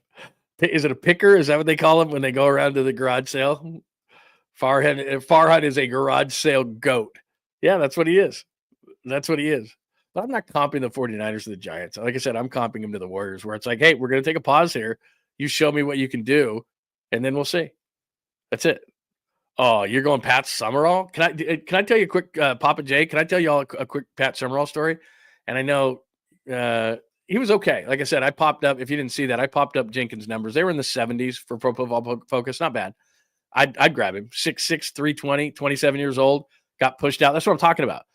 The Bears go crazy and they pick up Jonah Jackson, guard from the Rams, and they pick up Joe Tooney, guard from the Chiefs. And all of a sudden, Tevin Jenkins doesn't have a place to play. And I'm saying, look, this was a guy that drafted out of Oklahoma State as a tackle, former high pick, 39th overall pick, second rounder. That's the guy that if I'm the Niners right now, that's who I'm trying to pick up. Can play guard, can play tackle, decent numbers, had health issues. There's no question. And I know the Niners don't want to pay guys who haven't been extremely healthy. But at this point of the process, you don't, and I tell you this all the time, you don't find perfect free agents anyway at the beginning of free agency. Too expensive, too old, too injured, whatever the case may be, head case, that's why they're a free agent. And so now we're at this point of free agency, the garage sale part of free agency, where you're picking and choosing and you're trying to find somebody and you're saying, okay, this guy Jenkins has some injury issues, but he was the 39th overall pick. And when he plays, he doesn't play poorly. Why don't we take a chance on it? Maybe he'll take a 1 year, something like that. And that's what he's doing too. He's scouring the league going, who fits? Because if I'm his agent, I'm going, all right, dude, we can do this, but we got to find you a fit. Yeah, you're going to get paid a certain amount of money. You're not going to get paid what you probably want to get paid, but who fits you? And I think that's what he's trying to find out as well. But if I'm the Niners, that's where they are as far as this place is concerned. So it's not a bad name. I was going to tell you a story. Now I completely forgot what the story was going to be. Damn it. I hate when I do that. I had a great story for you. Good morning, Kyle. It's good to see you. Hello, Lund. Good morning. Good morning. Good morning. Hang on a minute. I got a flea market. Is that what they're in? Hi, Rico Triple X. Good to see you. Flea market. Looking for service of players, not expanded band-aids. Let's see. There you go. Flea market. Is that what they're doing? They're flea marketing or something like that? Yeah, exactly what they're doing. That kind of a thing. Oh, Pat Summerall. God, you guys are the best, man. You guys are the best. So I get to Dallas. I know you're going to hate this. No, I'm not getting old. It's like I'm doing 50 things at once here. Wash your mouth. That was soap. So I get to Dallas. I know what you're thinking, but this is a good story. So I'm doing pre and post for the Cowboys all these years ago, and I didn't realize this. I'm doing the first pre and post I'm doing for the Cowboys. And believe me, I'm gritting through my teeth. I was never a Cowboys fan. But so I'm gritting through my teeth, and I didn't realize who was on the show. So this guy named Brian Broaddus, who's become a great friend of mine, he's a former scout with the Packers, and he worked for Bill Parcells and the Cowboys. And when Parcells got let go when I was there, we brought Brian on, and he was the pregame. And this guy used to bring, this isn't the story, but I'm going to bring up to it. This guy was so good. He's got a Super Bowl ring from the Packers. I used to wear around it, like go to parties and be like, yeah, I won a Super Bowl. They're like, really? What were you, like the backup water boy? Like I couldn't even pass for the kicker. So anyway, this massive ring that took up my whole hand. Anyway, I digress. Brian was awesome. He would bring laminated notes to pregame. I was like, are you kidding me? And he would hand me one. And he had this exquisite writing that I could actually read that was tiny. I'm like, you have got to be kidding me. He was so, so good. And he would, each position group, he would have this writing under each guy, and it made it idiot proof. And he would laminate the card offensively and defensively for the pregame shows. It was like, are you kidding me? That's how detail oriented it was. But he's a former scout, and he was great. And he works on, if you ever are listening to Dallas radio, 105.3 The Fan. He does middays with a couple other guys in Dallas. His name's Brian Broaddus. I got him into the business. Thank you very much. And he was incredible. Anyway, okay. So Brian and I are doing the pregame show for the Cowboys. And you have, certain guys. I know there's like a Matt Mayoko for the Cowboys. There's a beat writer. There's this guy. There's that guy. And we're doing the first show. And my producer tells me in my ear, it's like the second of the last segment of the game, or of the pregame. He says, hey, Lund, will you promote the fact that Pat Summerall's coming up next? And I had no idea. And I'm the lead host of the show. Shouldn't I know that Pat Summerall's coming on the show? And so I go into I promote it, and I go into the producer thing. I go, Pat Summerall, when they had him, they go, oh yeah, they got a deal done with some sponsor, and Pat Summerall's going to come on. the pregame show every week, and I'm like, are you kidding me?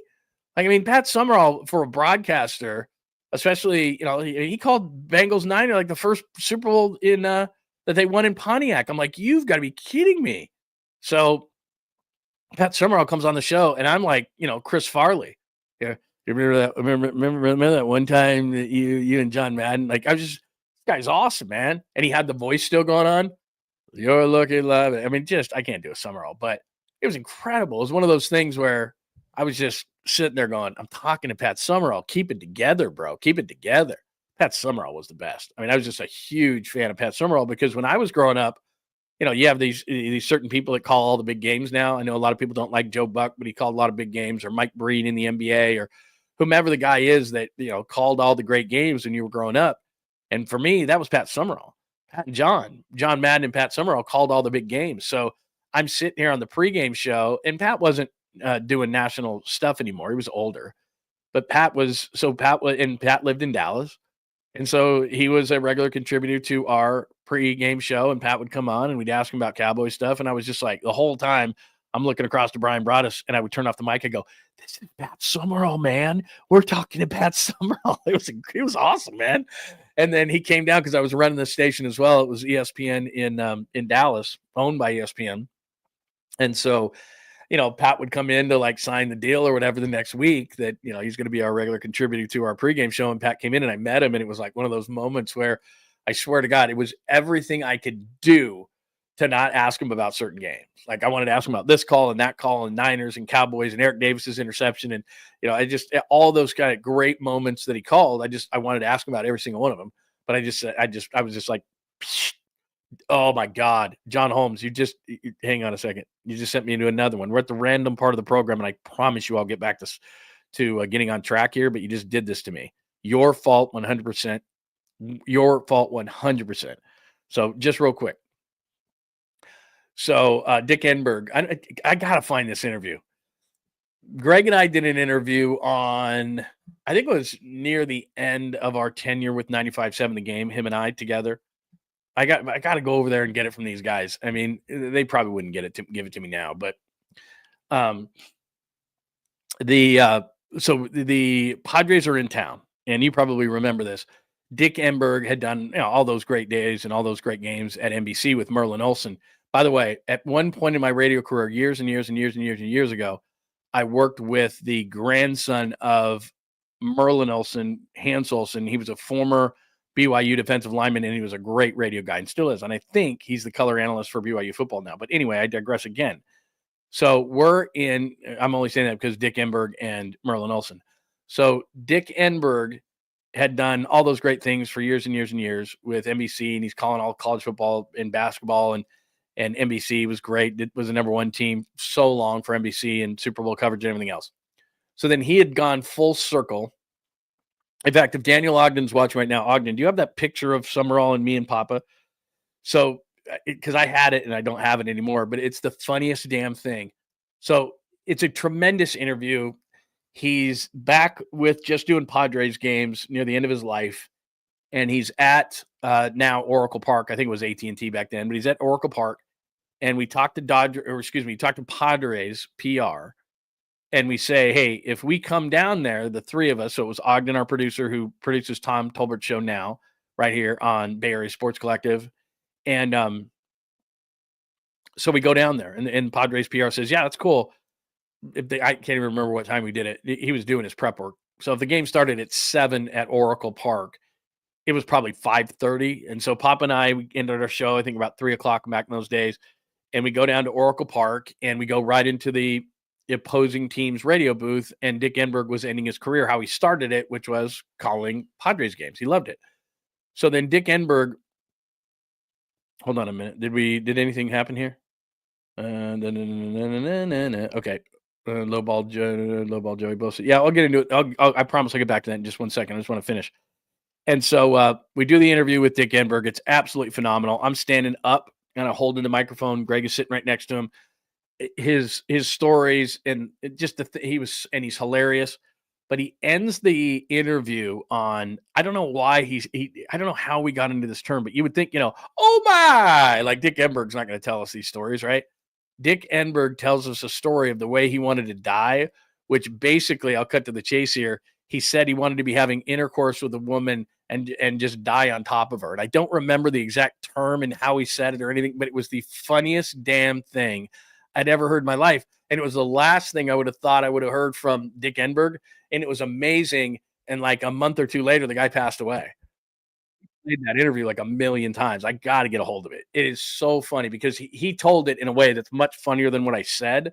But again, it was just one of the highlights because that was a guy as I was growing up was like, he was my guy. I mean, he was my guy.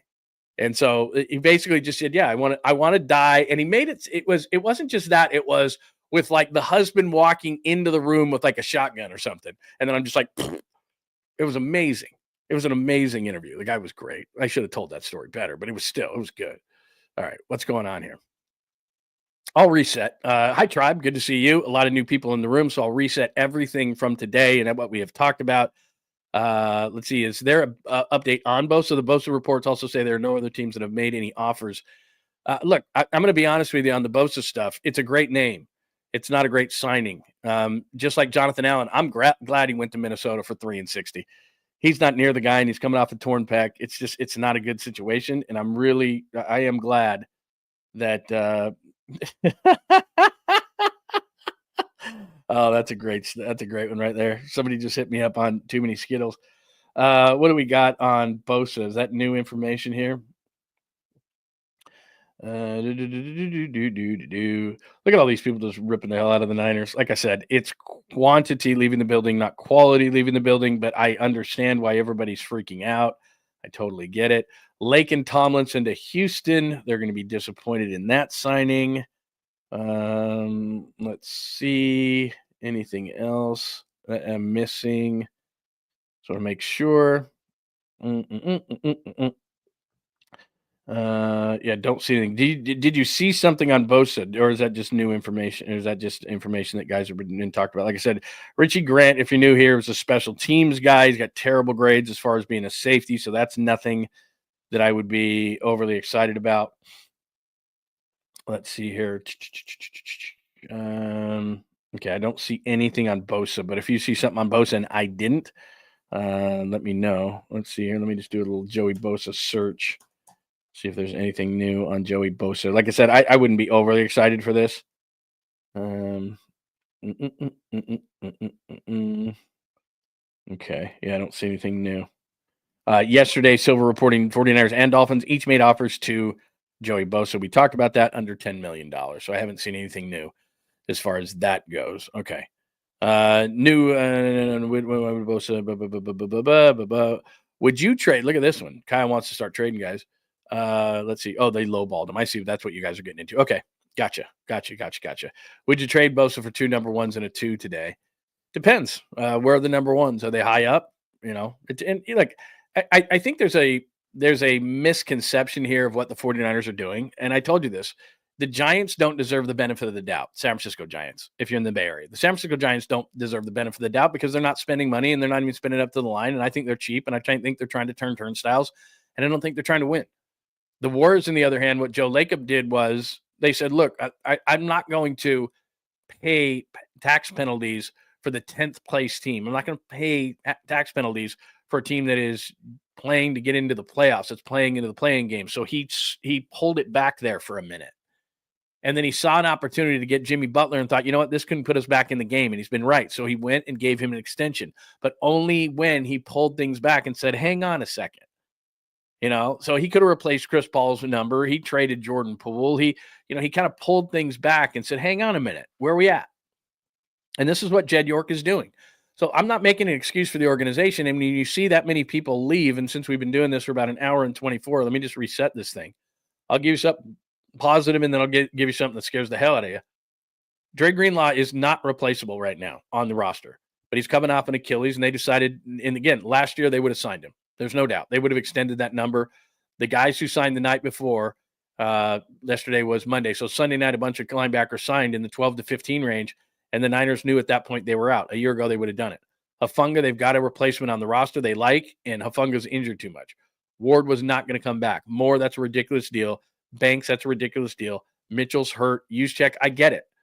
But when you look at Juszczyk, he is like Jonathan Allen to me. He is like Joey Bosa to me. He is a tremendous locker room guy. He's a decent blocker, not a great blocker. He doesn't carry the ball. He doesn't catch the ball. So they deem that too expensive. That's just how it is. Hargrave goes to Minnesota. And the whole reason they have to do this is because they're paying $65 million for guys not on the roster who are going to be paid this year by the Niners. Eric Armstead, Javon Hargrave, Mooney Man Ward. All these kind of guys are going to be paid up to it's about $65 million most in the league.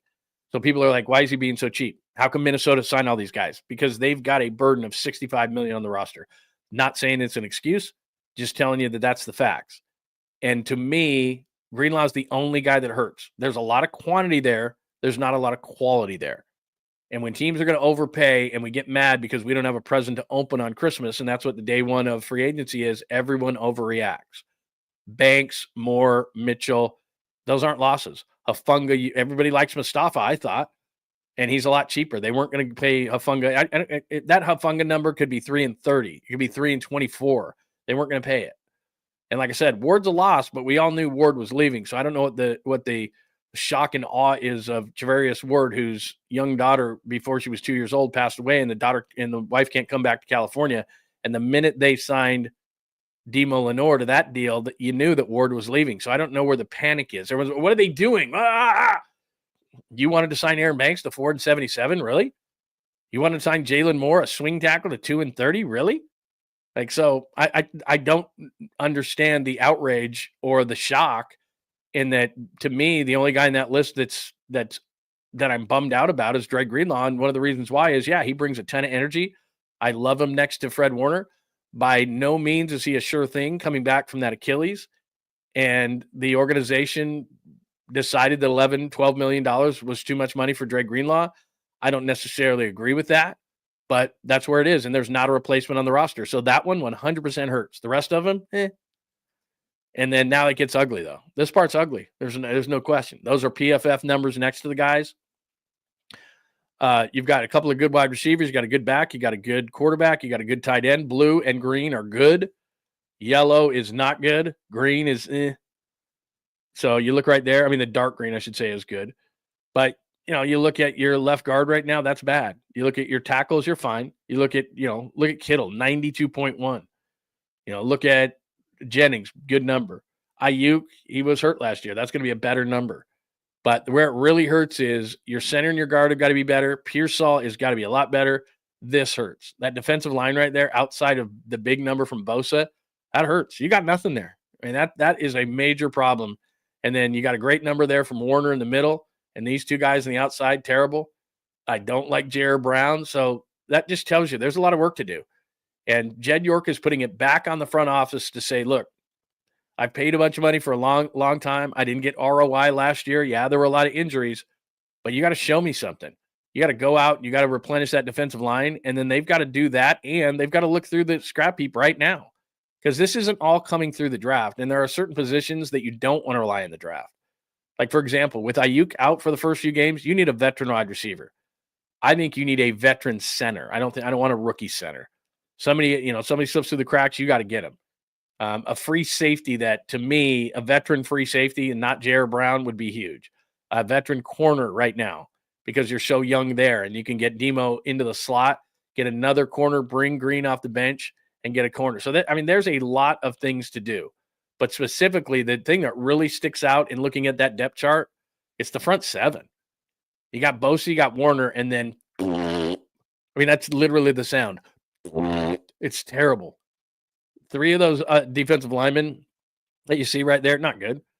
Those linebackers, they have nothing to replace Dre Greenlaw with, which is why I'm sure John and Kyle were pleading with, and maybe that's why it took so long. It was late into the day until Dre Greenlaw signed that deal with Denver. I would imagine that John and Kyle were probably saying, look, Jed, we get it. We know what you've told us. We know this is a different type of a deal, but there is no one on this roster to replace this guy. It's an extra few $million. What do you say? And he just said, no, we're sticking to it. This is an emotional thing. We're sticking to it. He's coming off an Achilles. Had he been healthy, fully healthy, first of all, he would have got more money. But second of all, they probably would have re-signed him, but he's probably nervous over a guy missing games. But that front seven, there is no denying that. That defensive line is not good. Floyd would be better served as a third down pass rusher. You get a guy who can hold the edge better. Now, that's where Joey Bosa does come in, where you sign him to an incentive-laden deal, and if he does anything well right now, he's a better run defender than he is a pass rusher right now. And you could move him inside into some sort of a NASCAR package and move Floyd out just for third downs. That would improve that. But they need a hammer defensive tackle inside. They need a linebacker. They probably need to go get a veteran linebacker and then a young linebacker in the draft. I don't love a linebacker in the first round, but maybe, second round, third round, something in that range. You can find good linebackers. But, yeah, that's an ugly picture. Offensively, I'm looking at center guard, that combination. Love for Purcell to come through. He could. So there's not huge deals, huge gaps. Like I said, Moore and Banks are no loss to me whatsoever. But defensively, and especially in that front seven, look at I have that circled right there, and those numbers are so low. You have in the front seven, you have Bosa and Warner, and not good. So there you go. That's the latest if you just jumped in for the show today. All right, we have gone a lot on 49ers over the last couple of days. We are 1:30 into the show. I'm going to switch up in just a second, and I'll come back to this. But let me get some reaction to what we just showed there. Sportsman says, Jed going to regret that decision. We'll see. Yeah, their front seven's not good. I mean, I got to be honest, man. The front seven's not good, but I'm not panicking over the guys that they lost. I'm just saying they had a lot of work to do regardless. So that'll be interesting. I don't know if they're going to go inside linebacker at 11. I just don't think there's a good enough player at a non-essential position like that. I mean, I love Dre Greenlaw, and I think they're going to probably get a veteran, and I see what you're saying. But usually, I mean, that's about where Patrick Willis went. There's not a Patrick Willis in this draft. There's not a Luke Kuechly in this draft. I don't see them doing that at number 11. Could be wrong. Maybe there is somebody like that I don't know. But there you go. Hi, East Coast Red and Gold. I hope it makes the day goes by. They're on the East Coast, so what are they at? You're at almost 1 o'clock. You're almost halfway through your day. That's beautiful. You're moving. That's very nice. What else we got? Don't know Daniel S. Light the Beam because, like I said, I owe you, so I got to get a few of yours up there. But I think that one thing is Jed is impatient about the money that he spent, but I also know this about him. He realizes that if Kyle gets fired or anything like that, and I don't want to bring up the word because I don't want to start the rumor, he'll have a job before he hangs up the phone. John Lynch, I think, is a different story. If it shows, if the Niners go in a certain direction and they're not all in to win this thing, I can tell you this because I know it. He's just here to win a title. That's what he wants to do. He wants to finish this job. A lot of people doubted it when he first got the job, and he wants to show people, and I think he has, that he's good at this. But I do think he wants to just finish the job and win a championship. And literally the next day, he will ride off into the sunset, grab a microphone and a headset, and he'll be on TV making more money for less work. And he's really good at it. And you can see that. I mean, he speaks very well. He's very well versed. He knows what he's talking about. Plus, he's got more credibility now that he's been the general manager of the 49ers for a number of years. So John Lynch, who was really good at that job before he came here, is a guy that's going to resume that career once he leaves because he wants to have a family life. And when you're the general manager of the 49ers, you don't have much of a family life. There's the offseason, there's the regular season. There's just not a whole lot of break. The NFL is, I got to be honest, the Warriors are having a tremendous stretch here. The Giants are in spring training. But the thing that is most compelling to talk about, and that's my job here, is to tell you or find for you the most compelling things to talk about. And right now, it's something that's going on off season versus the Giants who are in season, even though it's preseason stuff, and the Warriors who are down the stretch they come. I mean, we're less than 20 games into this thing. And yet here we are going free agency, free agency, free agency. We will get to the Warriors because they deserve time. They 100% deserve time. So we will get to that. I promise. Let's hit a few of these. Let's hit a few supers. You can always super the show and get your stuff on the screen at any point. Good morning, Harry Johnson. Sportland today, you cheap he's working his out. Yeah, that's no doubt. Plus, I'm working through pain today. I will tell you that I am working through the dental work. Hopefully the teeth look nice. A little sore. Had a lot of shot. That's the worst. I will say that my dentist is really good about not shooting your mouth up and then sticking stuff in your mouth and then talking to you like yesterday. And I will say this is pretty funny. This is a good story, and then I'll get back to everything. So yesterday, I don't know if you've ever done this. He sticks all the needles in, you're all numbed up, and then they throw the gas over your face because they're doing some work on your mouth. And it literally is like a construction zone going on in your mouth. It is so loud. So I don't know how I did this, but because of the gas probably, and we're all busy right now. So I conk out right in the dentist chair yesterday. And I'm doing this. And he's like, and the only thing I remember is him shaking me a little bit and going, "Are you there? Are you there?" And because I fell asleep and I start snoring, and he's trying to work on my mouth, but it's like, I'm like this, and they have one of those things that keep your mouth open, that like, so you don't have to, you don't really even have to do it. It keeps your mouth open, but he doesn't want me snoring, because he's working on my teeth there. And so the only thing I remember is, like when you're in a sleep and you get woken up and you're kind of startled. And I just remember him going, "Are you there? Are you there?" And I was thinking to myself, what am I, in an ambulance? What happened? Like, what exactly happened here? So anyway, I pass out in the dentist chair yesterday. He wakes me up, and then the whole rest of the time I was fine. But I have no idea how I passed out with literally construction going on in my mouth. It was so friggin' loud.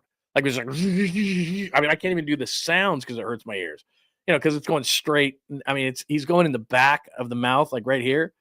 And so obviously it's right next to the ear, and he's just like, and I'm just like, I was thinking to myself later when I was driving home, I was like, how the hell did I fall asleep? I mean, the guy had a drill going right in my mouth, and yet here we are.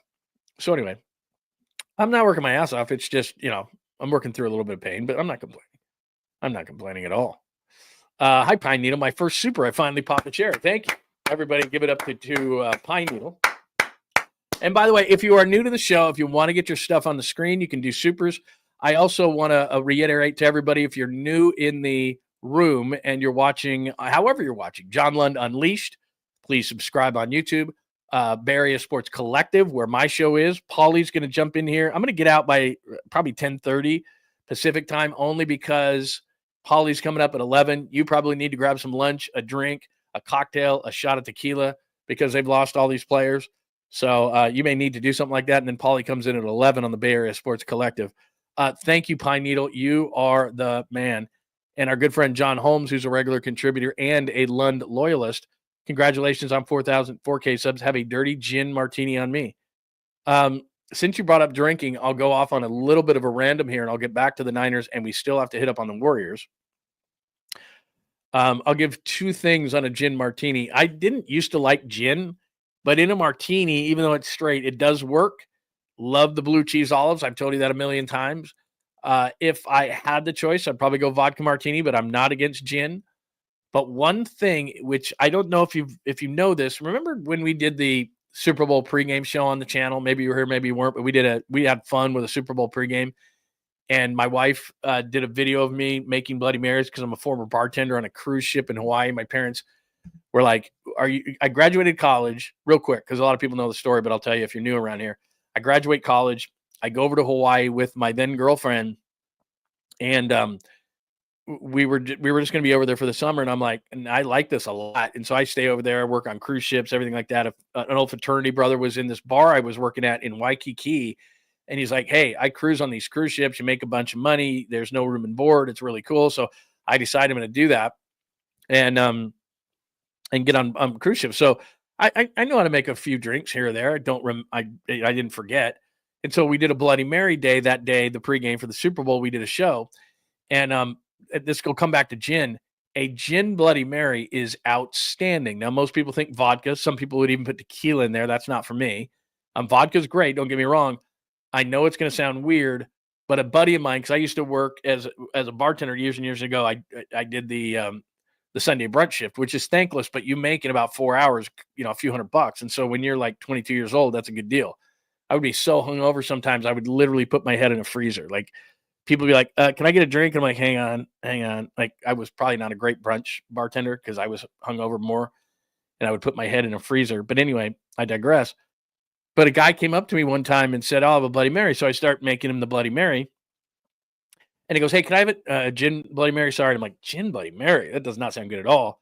And so then I serve it to the guy, and I thought, well, I've got to know my stuff. So I make myself a gin Bloody Mary. It was outstanding. Gin Bloody Mary, underrated. Just saying. And thank you to everyone. The whole premise of that whole thing, and thank you, John Holmes, for the super. I really appreciate it. Thank you, thank you, thank you, thank you. I can't thank you enough. Is that we are at 4,000 subs before the show. I think we're at 3,994. So again, that is due to you and growing the show, and I appreciate it. And all glory to you. All glory to you. I really appreciate it. I do. Love a gin Bloody Mary. Also tequila. Tequila doesn't work for me in a Bloody Mary, but I love tequila. And I'm telling you guys right now, I don't want to let this out of the bag or jinx us on this, but we are dotting I's, crossing T's on a really cool sponsor that we're going to be able to talk about some gins and tequilas and whiskeys, and it's going to be cool. It's going to be cool. I'm telling you right now. Anyway, hope I didn't just I hope I did not jinx that. Hi, Mark187. Very nice to see you. It was a Brookshire. That's right. Brookshire and Summerall before Men and Summerall for NFL Broadcast.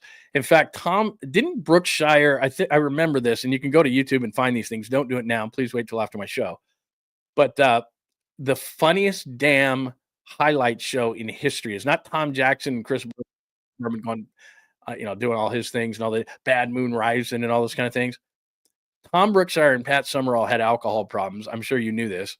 And they used to do a recap show in the early 70s that I didn't obviously remember, but I watched YouTube videos of it, and it was the funniest damn thing because when I was in Dallas, people would talk about this, and they were schnookered. I mean, they were like 8 sheets to the wind, 10 sheets to the wind. I mean, they were at it, and they were doing NFL highlights on like maybe Sunday night or Monday night or whatever it was, and they were in the bag, and it was hilarious because it was just like Brookshire and Pat Summerall doing drunk highlights. It's actually outstanding. Let's see. Bay Area Sports Collective. Bay Area Sports Collective. That is a YouTube channel that you need to make sure that you're subscribed to in addition to John Lund Unleashed. Please, please, please do that. Let's see. Ooh, is this true? Did I miss this? This is an interesting one. Raheem Mostert in discussion with Niners front office and CMC. That would be an interesting one. Now, I wonder, here's something, sports fan. So if you're trying to build your team and there's only I'm not going to get distracted. You know what you did, John Holmes. I'm not going to get distracted. Now, if they brought back Raheem Mostert, who again is a guy who gets injured a lot, but if they did it on a number that was reasonable, then do you take Jordan Mason and you say, okay, give me something for Jordan Mason? So that's an interesting one. I had not seen that. Dennis is probably the least favorite of everybody. I mean, I got to go back again next Monday. But as far as dentists are concerned, I would think that, like yesterday, I was getting in my car and I was going to the dentist and I was like, oh, man. But I will say this, once they get those initial shots out of the way, and they always do this, I don't know, this is just a term that all dentists use. Just a little pinch. It's going to be a little pinch. It's going to be a little pinch. And I'm like, oh. And I always tell myself before they give me the giant needle in my mouth, and they hit me with it, I'm like,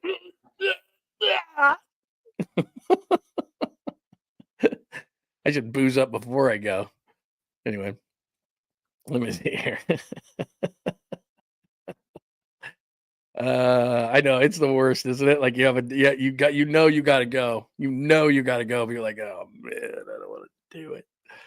By the way, not that this matters, but when you lose a Kyle Juszczyk, who's a tremendous guy, it wouldn't be the worst thing in the world to add a Raheem Mostert. He is an awesome guy. I mean, just an awesome guy.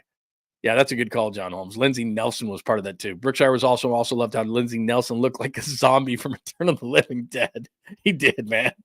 He had that jacket, but he'd have those crazy jackets on and everything like that. And he would slick back what hair he had there. I mean, that's pretty amazing. What else do we got? Thank you so much. Thank you, my friend. Antonio Garcia says, good to hear you. Definitely subscribing. Good luck. Thank you so much for subscribing. Steve is a Shirley Temple guy. There's nothing wrong with that. Roy Rogers is Coke and grenadine. Shirley Temple is the 7-Up version and grenadine. There's nothing wrong with that. Believe me, I've been in those places where I was like, yeah, that's the last thing I'm going to do. Let's see here. Okay, I think we're good as far as questions are concerned. Let me real quickly, don't leave me because we'll go back to the 49ers. And if you have more 49ers questions, we've gone over a ton. Do remember, if you join the show late and you're like, how much has Lund talked about the Niners? Right after the show, what we do is, first of all, you can go back now if you want to. But what you can also do is we'll post the show right afterwards at John Lund Unleashed, at Bay Area Sports Collective. And then what we'll do is we'll put the chapters, and then you just go click, click, click, click, click, and go whatever you want to talk about. All right, but let's acknowledge this. The Warriors are on an absolute run right now. Jimmy Butler with a triple-double last night. Let me click up the playoff picture really quickly here. There's the standings. I'll do the playoff picture in just a second. There's the standings with, let's see where the Warriors are 6, which I told you they had to get up to 6. So right now we're at 65. We're at 17 games remaining. So you look at the lost column. Don't look at anything but the lost column. 17 games remaining. Can you catch Houston? You're 3 back in the loss? Yes, you can. Houston has won 3 in a row, but if you look at the last 10, 6-4 versus 9-1. So they have gained 3 games on Houston in the last 10. So they could get up and top Houston at 5. Could they catch Memphis, who has 24 losses? They could. Memphis has won 3 in a row as well, but 5-5 in the last 10. So in the last 10, you've gained 4 games on Memphis. Could they get up to 3 with the Lakers? I guess if they get 24 losses, they could get up to there, but I don't think so with the Lakers. But I mean, they could be 5. But for me, as long as they're at 6, I think they're in a great spot, and I don't think they're going to lose that spot. Now, Minnesota's only 1 back in the loss column there. So, yeah, they could. Clippers only 1 back in the loss column. Yeah, they could. So they've got to keep playing great basketball. But 9-1 in the last 10. Jimmy Butler's been an absolute revelation. They're playing great basketball. But this is what's fun for me, and I don't know if this is fun for you, but the season does not end today. So they always go, if the season ended today, which is probably a term I don't love, but I love doing this. So the Warriors right now in the 6-3, look at that juicy one.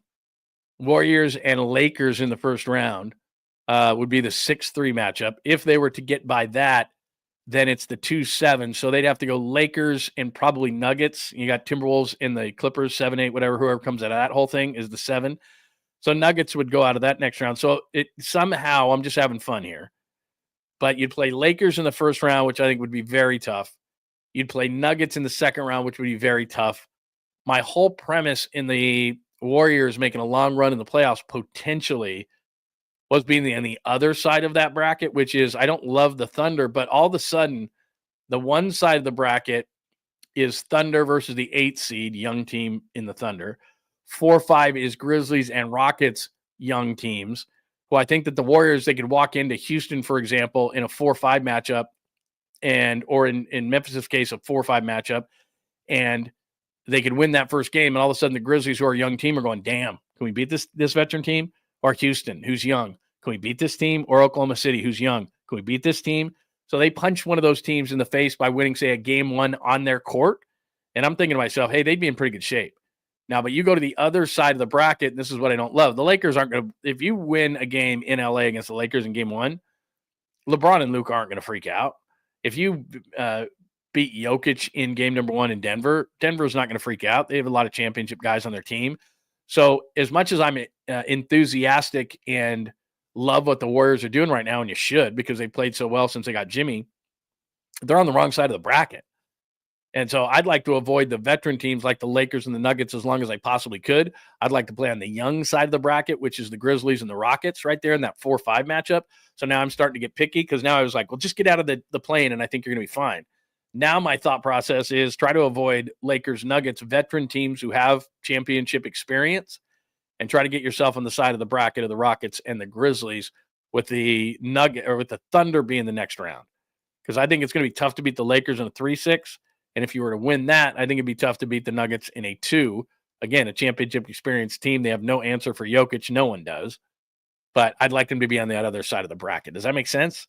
So that's where they sit right now. But look, regardless, that's all looking ahead, and that's if the season ended today and all that kind of stuff.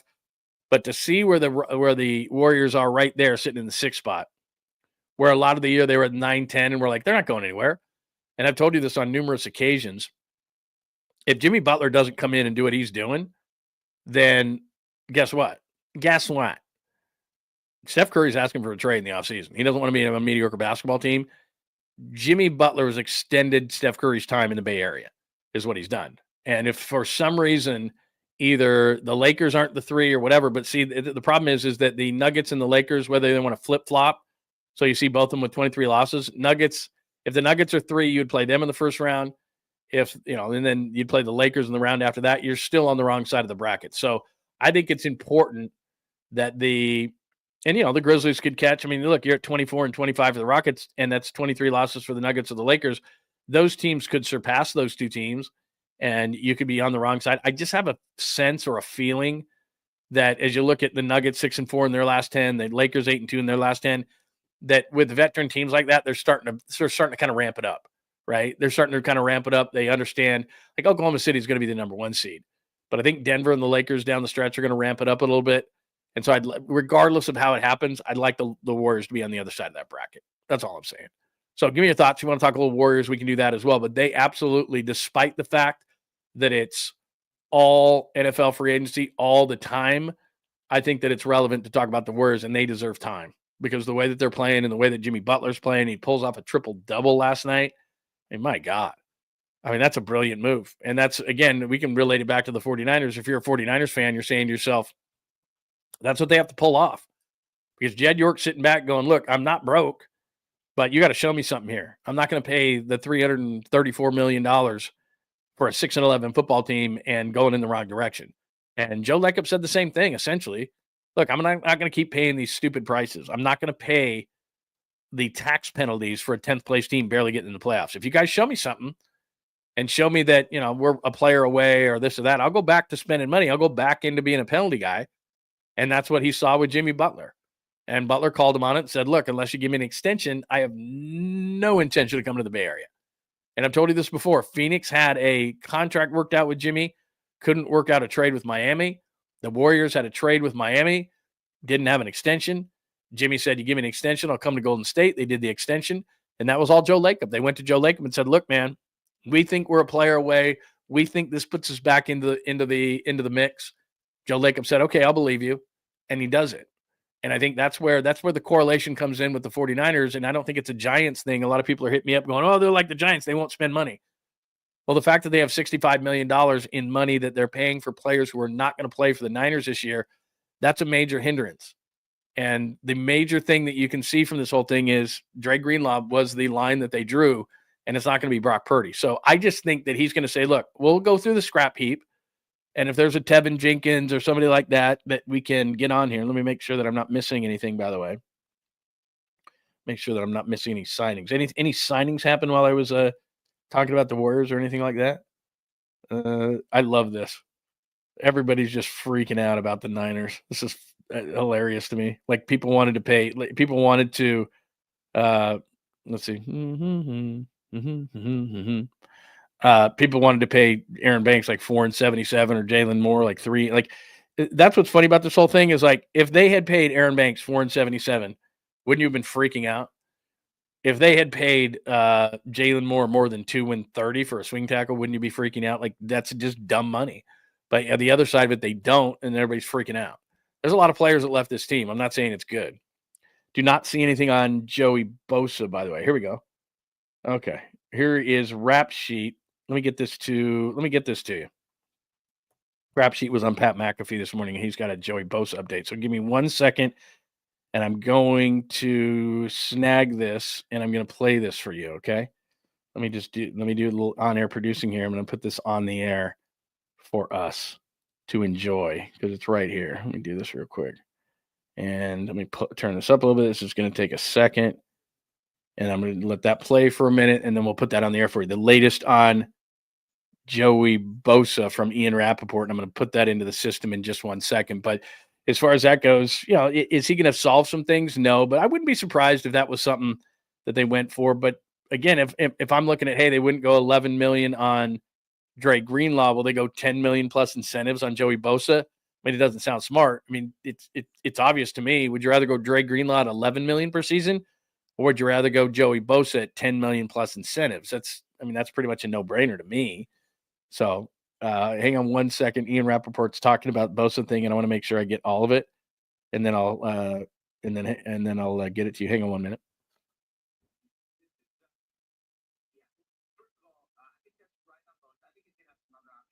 Okay, I'm just making sure that, because I want to get this to you, and we'll play that for you in just 1 second as far as that goes. Any other questions on the 49ers, thoughts on the Niners? If you want to hit me up on the Warriors, believe me, I'm well versed, and I think it's a great thing that what they're doing. I really think that the Warriors are going to have a chance there. I would like it if they got into the other side of the bracket. That's all I'm saying. Let me get to Wonder Boy. That's a great question. It's a long paragraph, so I want to get it up there. Hi, Wonder Boy. I don't disagree with the roster cuts, but Jed York and his family are historically inconsistent. They're too concerned about buying European soccer clubs if Prague has a bigger say than Lynch and I see what you're saying. Here's what I would say. I don't think this has anything to do, Wonder Boy, with, at least from who I've talked to about the soccer. That's two totally separate entities. Again, let me just pop up the guys that they lost, and I'll ask the question, who did you want? And to me, the only guy I would have wanted and I'm upset about is Dre Greenlaw. And a year ago, I think they would have signed him, so that is a change in things. But Funga, they have Mustafa. They weren't going to give him 3 and 45. Ward was not re-signing here. His wife had PTSD from the situation. They decided to go Demo Lenore, gave him the money. Jalen Moore for 2 and 30 is a joke. He's not very good. Aaron Banks at 4 and 77 is complete joke. If I'm in Green Bay right now, I'm going, we gave Aaron Banks 4 and 77. I showed you this before. He's the 33rd ranked guard according to Pro Football Focus. 33rd. I'm not giving that guy 4 and 77. Sorry. Here we go. I got this. Let me just cut this off real quick. I'll edit that real quickly. Let's see here. Let me turn that down. I'll get that back to us in just 1 second. A little on-air producing in just a second. I'm not giving that kind of money to Aaron Banks. I just don't see it. I'm not going to do it. If I'm a Green Bay fan, I'm pissed off about it. Mitchell's injured. Juszczyk, I understand people being pissed off about Juszczyk, but we knew this a year ago. So we see that big list, and then Hargrave to Minnesota. They missed out on Jonathan Allen. We'll see what's going on with Bosa. I'm going to replay that for you in just a second. But I'm not outraged by this list. I'm not. There's a lot of guys on there. I'm not happy about it. But tell me outside of Greenlaw who you didn't see coming. I'll take your answer off the air. First time caller. I'll take your answer off the air. There's not a guy other than Greenlaw where I go, because you can't give all the praise to Mustafa and see how great he's going to be and then tell me that you should have re-signed Hufanga because they play the same position. So that's not happening. Hang on 1 minute. I got to edit this, and then I'm going to put this on the air for us real quick. Sorry to be doing this on the air, but I want to hear what the latest is on Bosa, and so do you. So I'm going to do this really fast, and then we will hear what was said here.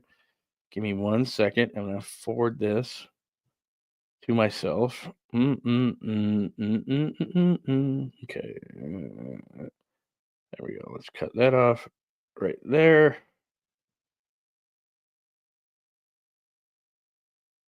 All right. So make sure we get this right at the beginning. Okay.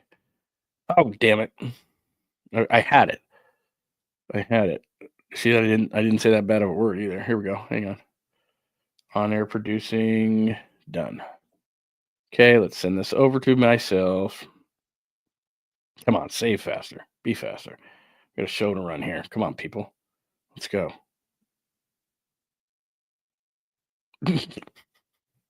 My goodness, man. There we go. All right. We're going to send this over to myself, and then we're both going to learn what the latest is with Joey Bosa. And you know what? It may be nothing, because a lot of times these insiders are just like the latest they've heard, and they got to say something because they were asked the question about it. So that's loading, and it's going to be with us in just 1 second. Any other questions, comments, thoughts? Like I said, I know that it's a lot of players, and so that's pissing off the fans, but they're not going to overpay for these kind of guys. And I've told you this a million times before we listen to the Bosa stuff. There's PFF's numbers on him, so I'm not overpaying. He's the 72nd edge rusher, a 60 score, not good. So 61-1 overall, 67-4 versus the run, 64-8 versus the pass. And I don't care about coverage. That's the last number. So it'll be interesting to see how if they do this, but he is essentially saying that Miami and the Niners are the team that are looking at Bosa. All right, hopefully that just sent to, oh, now it says it's waiting. There we go. Just sent. See that pop up on my screen here, and then I will get it to us. Oh, no, it's sending. It's taking a minute. It's not that long of a clip. I don't know why my stuff is being so slow today, but we'll get it to you in just a second. Let me get some more thoughts out there. I'll hit back up to the comments line while we're still waiting for that to load, so we might be able to get some information on Joey Bosa to you. Yeah, that's pretty typical. Hi, Anthony. Might be having issues. Been sued twice by Santa Clara for worker compensation. Yeah, I understand that. Look, the fact that they're trying to sell 10% of the team, which they can do in 2 seconds, to get, I don't know, what, $900 million. I mean, there's been talk of maybe they don't have the money or anything like that, but they could find it. I mean, there's a way to do it if they wanted to. Yeah, look, I've been saying this the whole time. Joey is washed. There's some upside to Joey Bosa. He's only 29 years old. He's been productive, but I've said this the whole time. You're not going to pay him a whole lot of money. He has 14 sacks in the last 3 years. Hasn't had double-digit sacks since 2021. His Pro Football Focus numbers are bad. He played in 49.6% of the snaps for the Chargers last year because they were trying to keep him healthy, so he's a rotational player. I mean, that's just it. Ooh, that's a great question. Let's do this. Hey, John, how will Kerr get back JK in the rotation? This one's going to be really fascinating to me. Okay, we did get that. Okay, so I'll put that in just a second. This one's going to be really fascinating to me in regards to JK because he's trying to get a contract. His agent is going to be yelling and screaming. I'm going to put this on a video, yelling and screaming about getting into the starting lineup, and that's just not going to happen. There's not enough three-point shooting on there. So Jimmy Butler is great, but he's not a three-point shooter.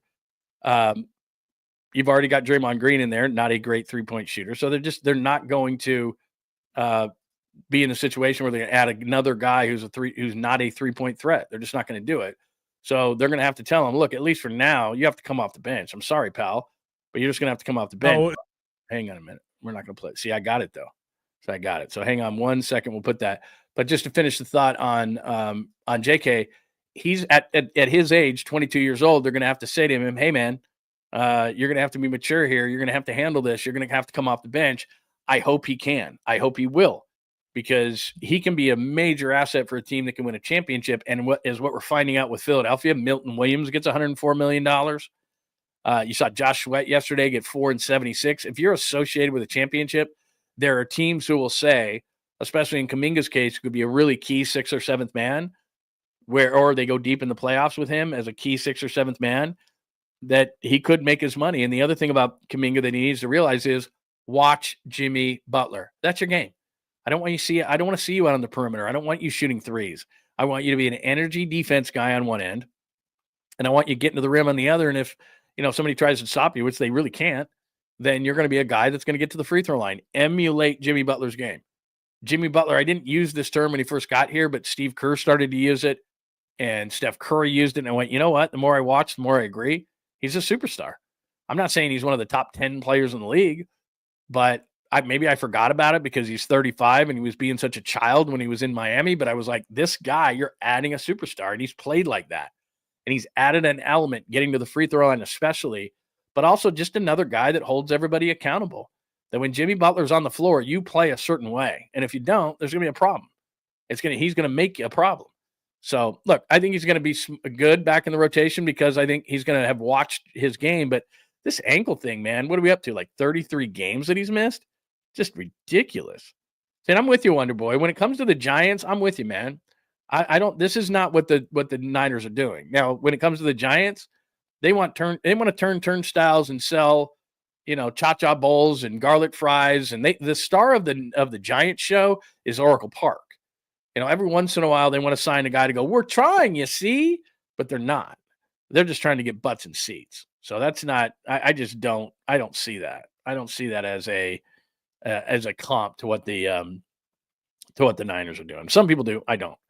All right. Sorry it took so long to produce this. I don't know what he's going to say. Maybe Rap Sheet is going to give us the same old, but I just saw as I was scrolling here, as I'm trying to keep up on everything, that he was talking about Joey Bosa. So let's try to get an update. This was just moments ago on the McAfee show. You and I are going to learn together. Kind of Rap sheet. Obviously, the 49ers have lost a lot of people. We just mentioned Debo getting traded to the Commanders, and then yesterday, I believe all their players combined, they earned $276 million elsewhere in different spots around the league. And, now it's kind of being in question what's going on over there. Is a Brock Purdy massive contract, is that something that's coming soon? Is that the reason why they're kind of letting all these guys go? And then when it comes to the Bosa situation, it was reported that Joey Bosa got an offer from San Fran and Miami for around $10 million. Is that kind of the expectation? He's going to one of those two places.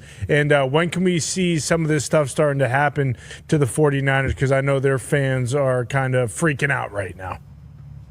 Yeah, this is well, first of all, I think that's right on Bosa. I think he's going to have some other options too.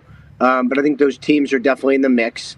The number makes sense. And joining his brother to me also makes sense. But so two things. One, I was looking at the list. Jalen Moore I would guarantee that 98% of NFL fans have never heard of Jalen Moore. Yes, we didn't yesterday. You did not? Yeah, when it got signed, we were like, okay, Jalen Moore. All right. Nice. Right. Yeah. So he was the guy who filled in for Trent Williams for like 7 games over the last however many years, and no one noticed him because he played really well. So, if it's the Chiefs, and obviously they've needed a left tackle, they are buying the upside. The price is for really good for players barely played, but if he's a starting left tackle, it's good for both sides. Let's take exception. I love that I can stop that. Jalen Moore, for the majority of his 49ers career, was terrible and was going to get people killed. And then he played a decent left tackle filling in last year and has never been a full-time guy, and they gave him $2 and $30 million. So just from a standpoint of the 49ers, he was going to be a swing tackle here. There was no way you're giving him $30 million. And on top of that, he's not better than Colton McKivitz, who everybody's always bitching and moaning about. And he wasn't going to be the long-term solution for Trent Williams at left tackle. Just saying. Continue. They weren't going to re-sign him. They have Trent Williams. But so about the 49ers, I'm sure their fans are going crazy. I'm sure. But this is what really good teams should do, right? You should let guys who are looking for third contracts or guys who you can't afford to pay leave, and you draft and develop behind them. That's what, for the Patriots for years did that. The Ravens do it. Steelers do it. The Chiefs certainly do it. The really good teams can let their big ticket free agents go, knowing that they have the confidence in the personnel department to draft behind them. Oh, is that all? I thought I had more. Is that it? Yeah. Hang on a minute. I thought I did a different. Here's one thing that was said during that whole thing, because that's a disappointment, because I thought I had the whole thing that he was talking about Joey Bosa. So one thing he said on there that I've got as a quote right here, it says, on Brock Purdy's contract, quote, "I don't get that a Brock Purdy deal is imminent right now. I'm going to be fascinated to see what the number is going to be for him." Again, people are going to take that quote and they're going to freak out. Brock Purdy's deal is getting done. We are on March 11th. I would love it if Brock Purdy's deal got done at some point.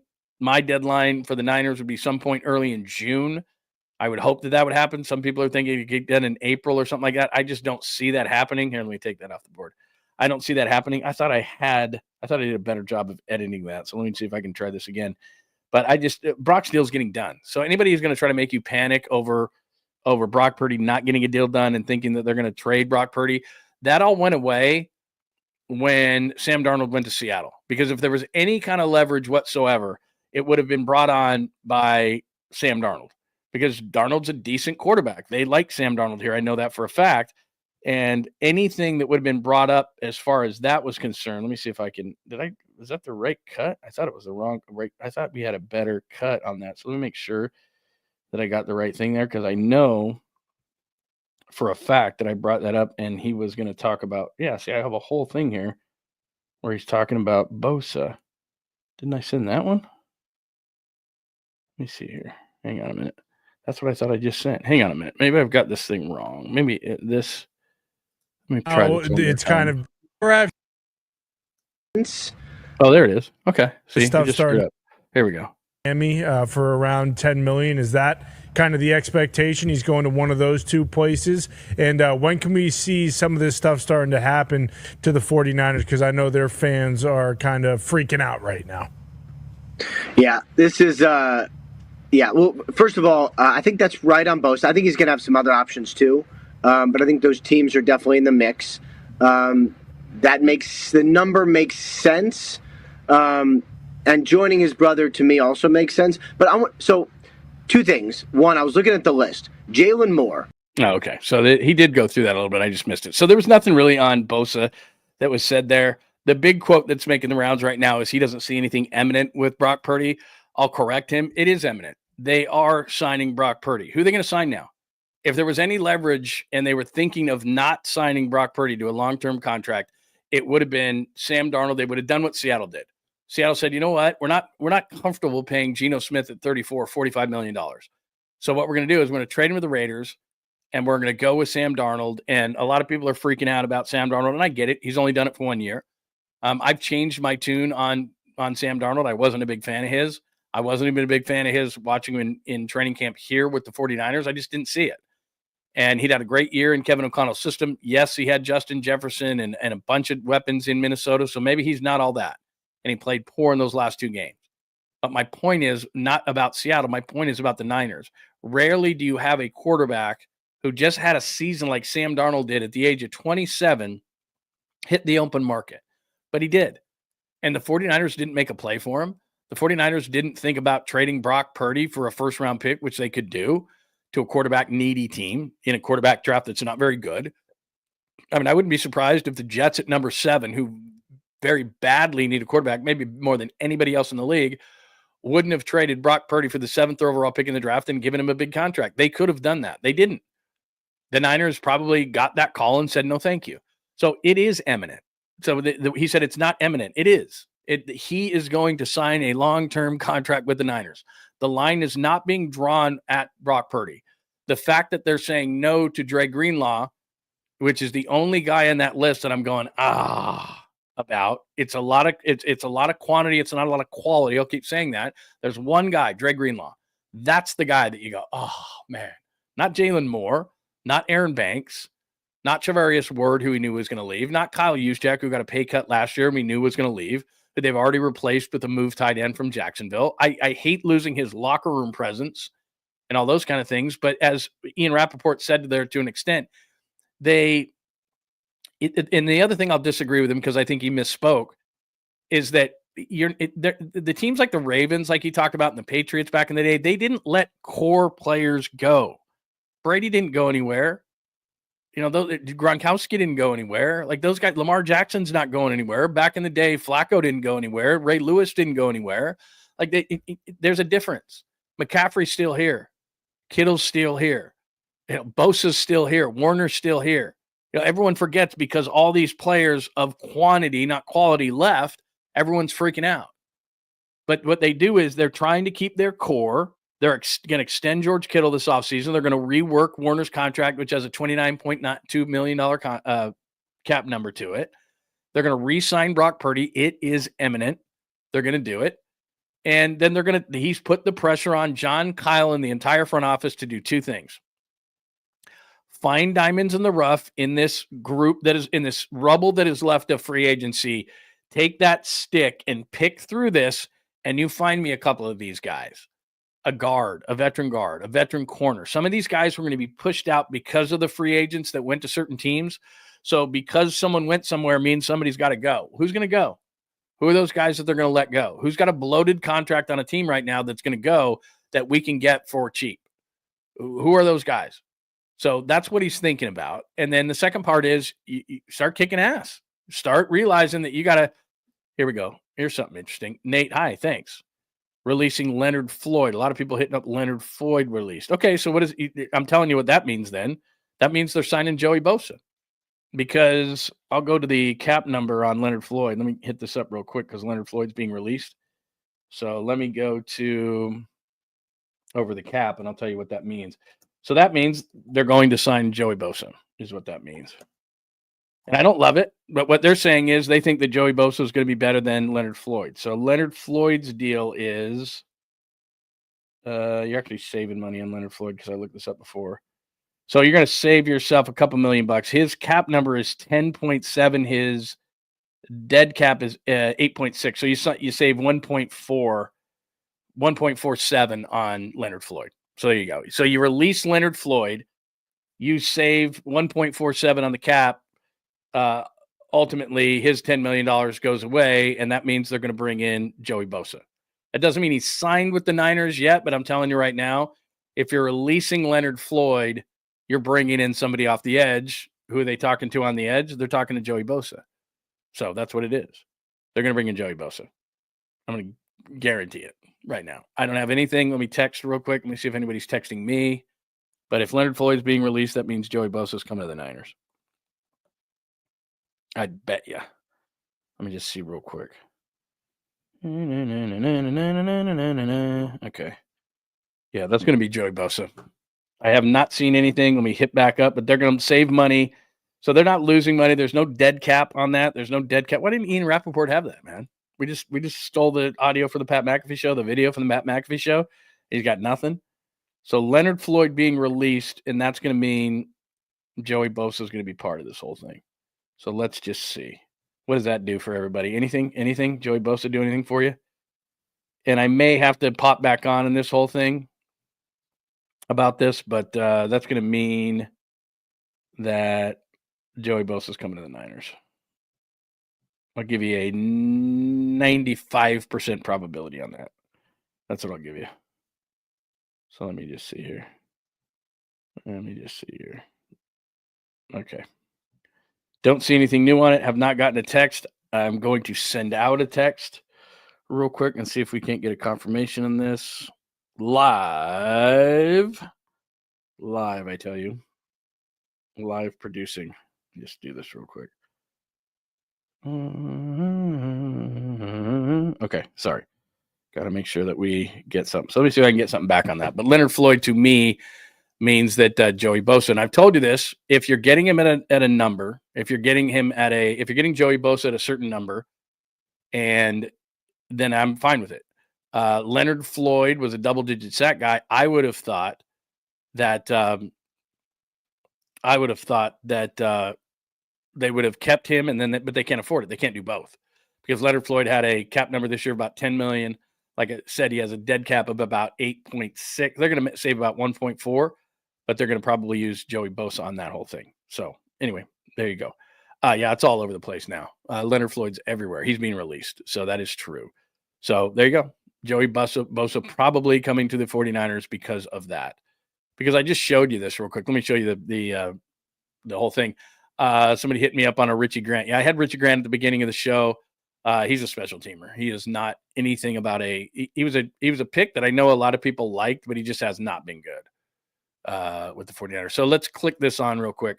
So like I said, the front seven is atrocious. This is Pro Football Focus numbers. This is the 49ers depth chart. I'm going to assume for a minute because everybody's saying Leonard Floyd is being released. So Leonard Floyd being released, Joey Bosa, I think, is going to be added to that. And you saw right there, you see that number overall for Leonard Floyd, 53.5. And this is a guy who had double-digit sacks.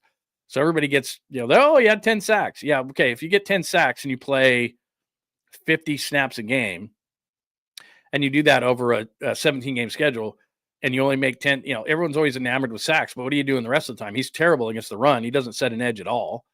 So Leonard Floyd is not a guy that outside of getting a number of sacks is doing anything for your team.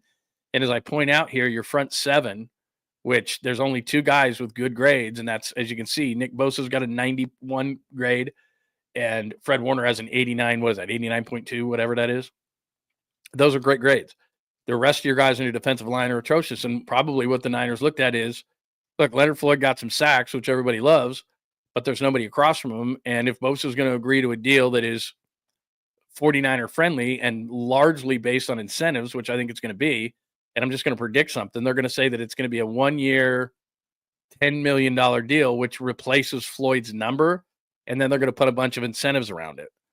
And I'll tell you about, I've said this a million times, and I'll say it again, that Joey Bosa was the 72nd ranked edge defender, and it wasn't good. That 61.1 is the overall number. 67.4 is run. 64.8 is pass. 60.5 is coverage. Don't care about coverage. He's not going to be going backwards in this defense. But he's got to be more reliable. 49.6% of the snaps is what Joey Bosa played in. In the previous 3 years to that, as far as games, he played in 55% of the games. He played in 14 of the 17 games last year, but he only played in 49.6% of the snaps. So that's not good enough. But maybe the Niners see some upside. Maybe there's some explanation from Bosa's side. This is what was going on. This was the injury I had. I'm feeling better now. You know that he's going to add a lot as far as the locker room is concerned, if that is the case, if he comes. You just lost a guy like Kyle Juszczyk, so that matters. It makes Nick happy, one of your core players. That matters. So if it's a deal that Joey Bosa comes in at a certain number, then the 49ers could live with it.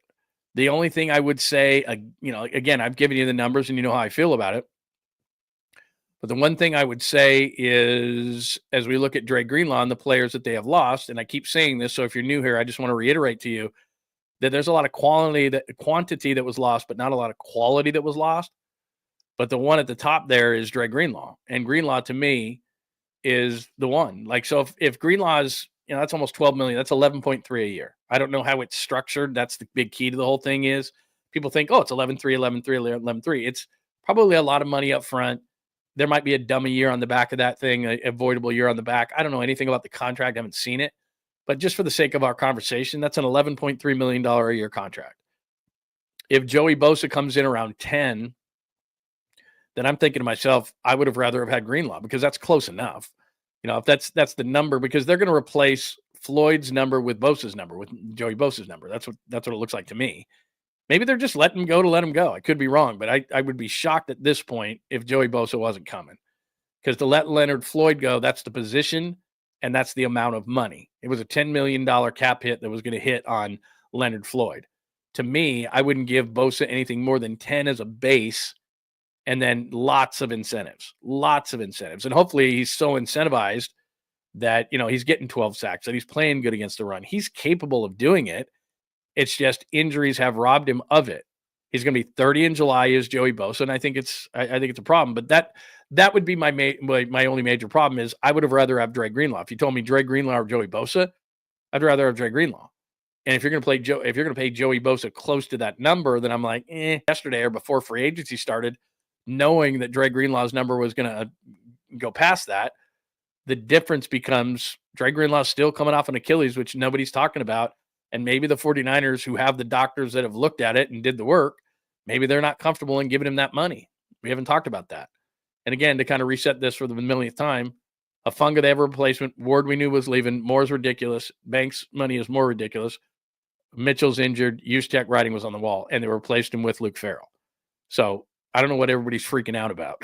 There's no core player outside of Dre Greenlaw. There's not a core player in that bunch because Ward wasn't coming back. You could have said, Ward, we'll give you 3 and 80. He doesn't come back. His wife wasn't going to come back here. So if you see something before I do, let me know. But I would imagine that Joey Bosa is probably coming to the 49ers. That is going to be the next thing to drop here. Let me see here. I'm just here to dispel rumors. That's all. So Leonard Floyd gone. Yeah.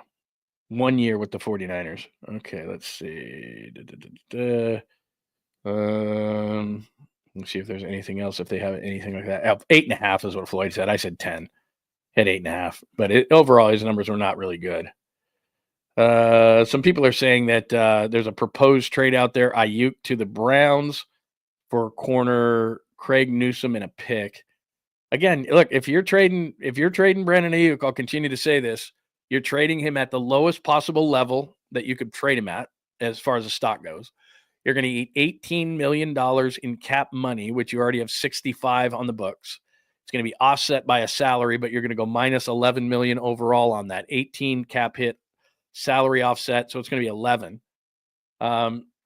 Maybe they're just that pissed off. Like I said, I don't think it's going to happen, but maybe they're that pissed off about the Ayuk deal and they just want to get rid of him.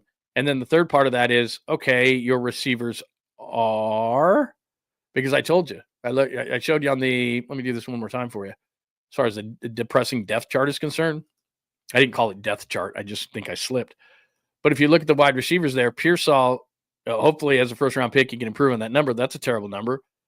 But then you have Juwan Jennings, and I like Jennings a lot, but he's a 4.72 guy that is, he's going to have to go up and get balls. You don't have anybody on your roster if Ayuk is gone who can really get open against man coverage. I know that Jawan Jennings is always open because of what he can do, but Pearsall's not proven. So all of a sudden, as you look at the needs that you have there, and again, I'm expecting Joey Bosa to now sign with the 49ers, that Leonard Floyd has been released. But your front seven, I've said this all morning long, is atrocious. You need a safety. You look back at Jair Brown, he makes me nervous. You probably need a veteran corner. You look at the center guard combination, and I wasn't going to pay Banks $4.77, but you got to get somebody there.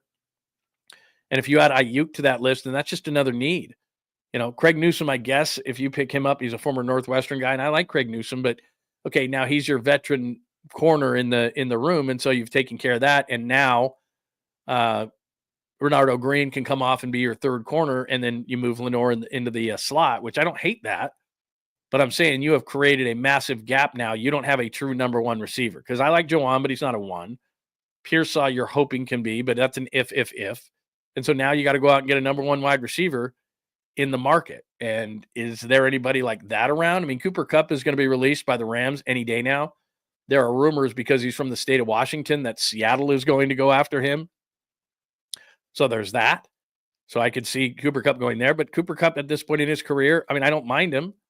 But you throw Cooper Kupp in the slot, okay, then Pearsall's an outside guy, and Jennings as an outside guy, and your receivers are Jennings and Pearsall on the outside and Kupp in the slot. And remember, you get CMC back and you get Kittle back. That's not horrible, but I still think that you're going to have to draft a receiver. I'm not going to say high, but okay. Did I get a deal? And I didn't see it? Man, I'd love to in 41. Are you kidding me? Send that to Papa. He'll want to know. He'll come up with some kind of a thing. Yeah, I'm with you, Steve. I don't know where that rumor is coming from. I looked all day for it, and I just didn't see it. I'm just going to say that if they're going to trade Brandon Ayuk, it's for this exact reason that John Holmes says. It's not a move for football, and that's where I get nervous about my owner. Is that, look, you want to let all these guys go, and I'm with you. It's a lot of quantity, not a lot of quality outside of Dre Greenlaw. So there's, I understand that completely. But the reality of it is that if you start getting into pettiness and say, I hate this contract so much that I don't care that he's at his lowest point from a value standpoint. I don't care that we have no wide receivers to catch the football. I don't care that we're going to take an $18 million cap hit for him not to play for us, along with Javon Hargrave, along with Deebo Samuel, along with Eric Armstead, along with Javarius Ward. All these guys who are getting paid not to play for you this upcoming season. Just throw Ayuk on the pile. That's a personal issue then it becomes. That doesn't become an issue of let's do what's best for the football team. And then that's what Jerry Jones does, and that's what bad owners do. They get involved in the whole thing. And the best thing about Jed York over the last number of years is he hasn't been involved. I'm not talking about it from a financing standpoint. If Jed says the line is Dre Greenlaw, I can live with that. That's fine. That's still a football decision. If you take into, as what John Holmes said, a petty move, it's a petty move. You're just saying, I hate that guy, and it's not a great time to trade him, none of those kind of things. But that becomes something where I'm like, Guerrero is just not a good enough blocker. I mean, that's just what it comes down to. Guerrero is barely learning the position. And remember, Guerrero was a wide receiver. That's why it's taken him so long to this thing, is he's big and he's fast. He's not a blocker. The guy who's going to take over for him is Luke Farrell, the guy that they signed from Jacksonville. Like I said, he's not a receiving tight end. He's a third tight end. He's a move tight end. Those plays that they had designed, and they'll put him in the backfield as a fullback. Those plays that they ran, third and short last year, and they were unsuccessful. That's why Juice is leaving. I like Juice, man, and I don't want to badmouth him out the door. Great dude, Harvard educated, always incredibly nice to me when I interviewed him on numerous occasions. Remembered my name, like just a really cool dude, man. I like him. But it wasn't enough that he was a great locker room presence. It wasn't enough that he was a great locker room presence. And that's what it came down to, is he's not a great blocker in the hole. They don't throw the ball to him enough, even though he's wide open a lot. He doesn't run the football. So what is it? We say this back to Office Space. What would you say you do here? Well, I'm a great locker room guy, and I'm not a bad blocker. Well, they're going, okay, well, I can get Luke Farrell to do that, and he's younger. So I'm just saying. me go to some supers just because they're outstanding. Lost Crew 1 says, "Oh no, we suck again." From the Water Boy. Yes, very nice. Very well played. Very well played, Lost Crew 1. "Oh no, we suck again." Rob Schneider, right? Rob Schneider from the Water Boy. Very nice. Very nice. Well played by you. I don't know that I'd go so far, but yeah, look, over the last couple of days, if I'm a Niners fan, I'm not liking it. I'm not liking it, but I keep saying it. It's, there's a lot of quantity leaving the building. I don't know how much quality is leaving the building, but look, juice is going to hurt in the locker room. There's no question. Hopefully Farrell can cover on the field. The Greenlaw thing, I got nothing for you on Greenlaw. They decided on Greenlaw. I get it. I understand completely why. That's the line they're going to draw, but there's nobody in the building to take his place. There's no question. Thank you, Wonder Boy. Water Boy to Wonder Boy. I'm happy your channel's growing. I heard we're over 4,000. I know we were at like 3,994 before we hit the airwaves today, so very cool. And John Holmes tells me we're over 4K, so we're over 4K. I know that. Thank you, by the way, for the supers. You can super me anytime you would like to guarantee that you're going to get on the board. Yeah, Harvard. Can you imagine going to Harvard? I mean, what a life. Yeah, I'm Kyle Juszczyk, fullback, highest paid fullback of all time. And by the way, I can fall back on Harvard if I'd like to. I mean, that'd be pretty nice. Thank you, Joe Schmo. Everyone's a part of this, man. We've grown this thing. We've only been doing it a few months, and we're up to that point. So, yeah, I'm very happy about it. And we're getting sponsors left and right, which is very, very cool. Nate says this. Up to this point, I'm very discouraged. I'm a very discouraged 49er fan. I'm not sure last place schedule will matter much. I'd only tell you that the only playoff team that's coming in is the Rams, which is bad for your season tickets, but good for your wins and losses. Yeah, I mean, I guess he could. He's 6'1", 223. He's certainly built more like a running back than he is a wide receiver. But at this point, man, maybe he could be a tight end. He's not a good blocker. That's the problem. Is that he's not going to be a fullback. Wide receiver wise, running back wise, though, somebody said, and I haven't seen anything of this online, that Mostert would come back to the 49ers. I have not heard that at all. So let's see here. I'm just trying to look more. So Leonard Floyd, yeah, add Leonard Floyd to the list. But I'm trying to see if there's anything on Bosa, because like I said, I'd like to be off here by 11 just because I don't want to coincide with Paulie and Creative Tony, and I know they can take over this conversation. I'm just trying to see if there's anything on. I'm wondering if there's anything on Joey Bosa, because what I'm going to have to do is I'm going to come off the air, then I'm going to have to jump back on the board. Richie Grant just does nothing for me. I know people keep popping that up, that Richie Grant thing. He's got terrible numbers as a safety. He's a special teams guy, and I would think that means the end of George Odom, who is making a decent amount of money, not a ton of money, but I think if they release George Odom, it saves them about $1.5 million. So anyway, we are up to Debo, Kyle Juszczyk, Leonard Floyd, Malik Collins, Javon Hargrave, Dre Greenlaw, Shavarius Ward, Jalen Moore, Elijah Mitchell, Talanoa Hufanga, Josh Dobbs, Aaron Banks is where we are as far as that goes. Everyone's losing their freaking mind. Again, I'm just going to say Greenlaw is the only one that, to me, is very They're very difficult to deal with. Let's see here. Boy, this is an interesting chart. Let me see if I can get you this. Look at this. I'm going to pop this up for you. This is amazing. These guys do a really, really good job, so I want to make sure I promote them. But I'm going to throw a picture up on the screen that I just found. Doing a lot of on-air producing, but a lot of stuff's happening today, so I got to do this on the fly. But these are my guys from if you're on social media, make sure you hit them up. SF Data Niners at SF Data Niners. Let me send this to you because this will show you. And here's the thing. Everyone's going to freak out. Look at all these guys they're missing on their defense. Were they ranked defensively last year? How about shitty? They were a terrible defensive team last year. So everybody's sitting there going, well, they're losing all these guys. And my thought would be they weren't very good defensively last year, and they fired the defensive coordinator, and they fired the assistant of the defensive coordinator. So I don't know. Call me crazy, but I'm thinking that maybe that's not a good idea that they had all those guys. And so all these guys who were being released by the 49ers, let me pop this up to you because it is going to be rather shocking. Because like I said, offensively, they're going to score. All right. Brock Purdy, I popped up Ian Rappaport, who said it's not imminent that there's a contract for him. Yes, it is. He is going to sign. So this is tremendous right here. Wes says, where is it? Because it moves so fast that I try to click on these things and then they're gone.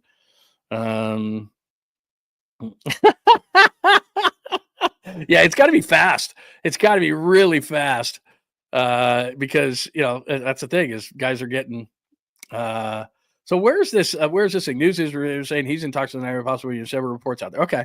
I just haven't seen him. Like I said, I'm trying to host a show and I know, John, where's my kid?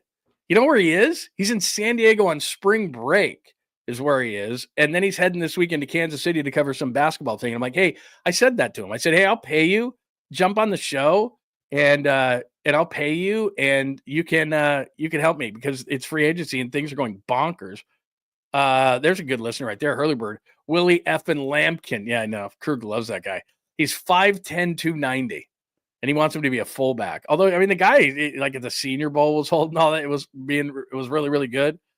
Are you crushing beers because you're depressed about the 49ers? Is that what you're doing? Let me pop this up. I'm going to pop up a picture for you because I just took the picture. So this is, first of all, their defense sucked. So if this was number one defense, it would be totally different. But their defense was terrible last year. So I'm not really upset about this. But let me see here. I just popped this up. I got to find it. I got a lot of pictures that I put up today. So let me cancel that and do this. Because this will give you kind of an idea of what they're losing now that they've released Leonard Floyd. If you're just joining us, look at this. This is my friends from SF Data. Take that for data. SF Data, they do a good job on social media. So this is their starting defense in snap counts per week. Bosa still here, Hargrave gone, Collins gone, Floyd gone. So 3 of their 4 guys, the main defensive linemen are gone. Greenlaw gone, Warner here. Lenore here, Ward gone. Yadam, he's going to be gone. And Renardo Green. So look at that. Look at that. That's their defense, which sucked last year, by the way, just to let you know. But Hargrave, Collins, Floyd, Greenlaw, Ward, I don't expect Yadam to be back. So that's 6. Green is going to get major snaps. Green, Lenore, Warner, Bosa are going to get snaps. So that's amazing. How did that tan body thing get up there? Let me pull it. I have no idea why that got there. Then there's a Mustafa. Okay, so there we had Mustafa covered up. So Mustafa, Green, Lenore, Warner, Bosa, 5 players. Somebody's calling me right now. Don't they realize I'm working right now? So 5 players from last year's defense will get major snaps. And you can see right there the grid, 50%. So if you got a red there, you played a lot of snaps. If you got a green there, you didn't play a ton of snaps. So there you go. So Bosa and then major in the middle there. He had some injuries, whatever. So, like Greenlaw, for example. See, that's hard to replace. See all those red? That means you played a ton of snaps. Or, excuse me, missed a ton of snaps. I'm sorry. Yeah, played a ton of snaps. He didn't play anything last year. Played the one game right there in the middle where he got the yellow snaps, 34, and the rest. So, red means you didn't play. Yeah, that's right, because Hargrave was hurt. So you see Bosa there. Bosa play, hurt. Hargrave play, hurt. Collins played a lot. Floyd played a lot. Greenlaw didn't. He was hurt. Sorry, I screwed that up. Lenore, a lot of snaps. Ward, a lot of snaps. Let's see. Red means you're not playing. Look at Hafunga. Yeah, let's give Hafunga 3 and 45. Nope. See all those red? Not playing. Mustafa played a lot as he started to get better. So there you go. So that's what I mean. Injured guys. Hey, give me $45 million. And the Niners are going, see all that red? Don't like red. Red is bad. Red means you did not play. So you're seeing the red there. Ward's issues were not injury related. They were personal. That's why he's not coming back. So anyway, that's a pretty telling graphic right there. Hargrave, Collins, Floyd, Greenlaw, Ward, I don't expect Yadam to be back, and Hafunga, all gonzo. And that's what the defense looks like, a graphic of the defense. So way to go, guys. SF Data Niners. SF Data Niners. Put that up there. That's good. That's a great graphic. That tells you exactly what you need to know.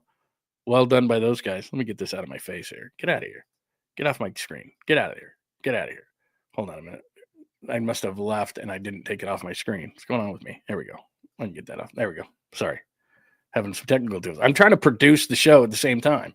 My son just totally leaves me. He's on spring break. What a bunch of crap. But I'm paying him. I'm not going to get mad about it.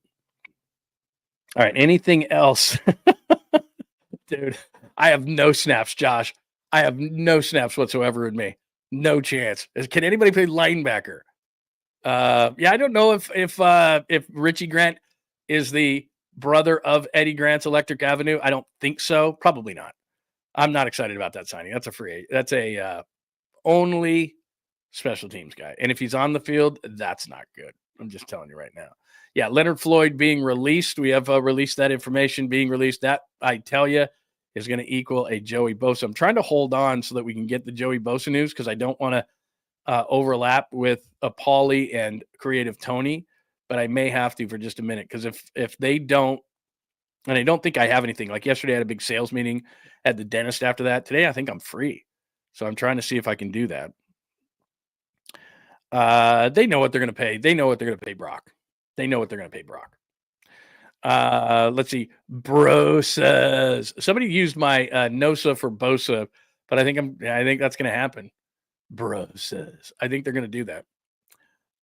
Don't know if his wife makes more with those jackets, although what did she pay? I mean, I'm sure Taylor probably gave her a few bucks for that thing. I mean, probably a fair amount of money. All right, what else do we got? Nothing? We still got nothing? We still got no Bosa? All right, fine. All right, we've done a lot of damage today. If and when, and I'm just telling you, I would be surprised if we didn't see something about a Joey Bosa signing. Let me just check one more time because it is 10:59. The boys are coming on at 11 o'clock. We try not to cannibalize each other, so I try to get off the air by the time that happens. And by the way, thank you so much for watching today. I'm not leaving yet. But thank you so much for watching on YouTube. That is John Lund Unleashed. We're over 4,000 subscribers, and we've only been going a few months, so that is absolutely great. Thank you to the Sweet Clean listeners and viewers. That is on John Lund Unleashed on YouTube. Also, the Bay Area Sports Collective. That's where I am right now as well. Right after I'm off, or right about now, Paulie and Creative Tony are going to come on, so make sure you watch that show. Tolbert. Make sure you have your alerts on because I don't know when Tolbert's coming on, but I would imagine he wasn't on yesterday, so I think Tolbert will probably be on today. So make sure that you have your alerts on. Tom Tolbert on Bay Area Sports Collective as well. We're on Facebook. You've watched us all morning on X. Great participation on X today at John Lund Radio. Also on Instagram at John Lund Radio. Make sure you do that. For all things Unleashed, johnlundunleashed.com. Having problems with the website, but I'll update it today. It hasn't been updated in like a day, and so people are like, what are you doing, Lund? But all sorts of great stuff. We put the show there live. We have a podcast there. We have the podcasts that are archived there as well. Plus, we update a blog every day, and all the social media links are there as well. JohnLundUnleashed.com. Make sure that you check that out, and you will be in great shape. So we'll do that. Nothing still as I'm trying to look on Joey Bosa. Still nothing on Bosa. And, yep, I don't see anything on Bosa. And let me tell you one more time about my good friend, Dr. Jeffrey Riopel. Riopel Cosmetic Surgery and Laser Center. It's in San Ramon. I'm telling you, it's worth the drive if you're not near San Ramon. Now, if you are, and they do all the normal things that you would expect out of a cosmetic surgeon and laser center, and they do it at a really high level. But the thing that I'm talking about right now is I tell you, the reason I can sit here without a break for 2+ hours and talk Niners all day if I needed to, or Warriors, or whatever is the hot topics of the day. And look, the Warriors are rolling right now, and Jimmy just had a triple-double. But Riopel. It is the testosterone therapy that I'm taking. No, it's not steroids. It's testosterone therapy because you get a little bit older. You have trouble losing weight. You're tired. You're lethargic. You got a little brain fog going on, and you're thinking to yourself, what's going on? You're getting older, bro. And so what they do is this testosterone therapy is absolutely phenomenal. I feel great. It's a one-time procedure. It takes you maybe 30 minutes, and you're going to be set for like 4 or 5 months. Price is great, and you're not going in because I've had testosterone therapy in the past. You're not going in, and you're not getting a shot every day or anything like that. It's really cool, and it just takes minutes, and Dr. Riopel is the best. So Dr. Riopel, if you click on that QR code right now, you can make an appointment and just ask him. Tell him I sent you over for the testosterone therapy, and you got questions on it. It is going to change your life, and I'm not overselling that. It's just you're going to feel awesome. You're going to feel like yourself again with the testosterone therapy with Dr. Riopel. And then what my wife is doing is she's doing the stem cells treatment. So her shoulder, her elbow, and I've done, I've done the PRP with their spinning the blood, that kind of stuff, and it works okay. But the stem cell is a game changer. So she does a lot of stuff where she's icing and things like that with the elbow and the shoulder. And now she hardly has to do that. She's been doing it about a month, and it's been a total game changer with stem cells. So if you've heard about stem cell before and you're not feeling great and you had all sorts of injuries and so forth, whether it be like a knee or an ankle or her case, a shoulder and elbow, you got to look into stem cell. And again, great deals going on with Dr. Riopel right now. So click on that QR code. Stem cell is the way to go. You're going to feel amazing with Dr. Riopel. So check him out today. There is the QR code right there, and you can make the appointment. It'll take you right to the website, Riopel Cosmetic Surgery and Laser Center. My good friends in San Ramon. Check them out, whether it's testosterone therapy or the stem cell or anything else you're looking for. Cosmetic Surgery and Laser Center. They do all the stuff that you're looking for to make yourself look better. That is Riopel Cosmetic Surgery and Laser Center. Wanted to make sure that you knew they were a fine sponsor of the program. All right. Do we have anything on Bosa, or is that it? Or am I going to have to pop back on here? Are we going to have to pop back on for Bosa? Because I'm guaranteeing you, with Leonard Floyd's replacement, that's going to happen. Let me see here. Boy, John Holmes, you're now you're talking. I'd be down. I am ready. No, I'm not on the clear. Where's this? Man, they go so fast. There you go. I'm not on the clear. I am not on the clear. All right.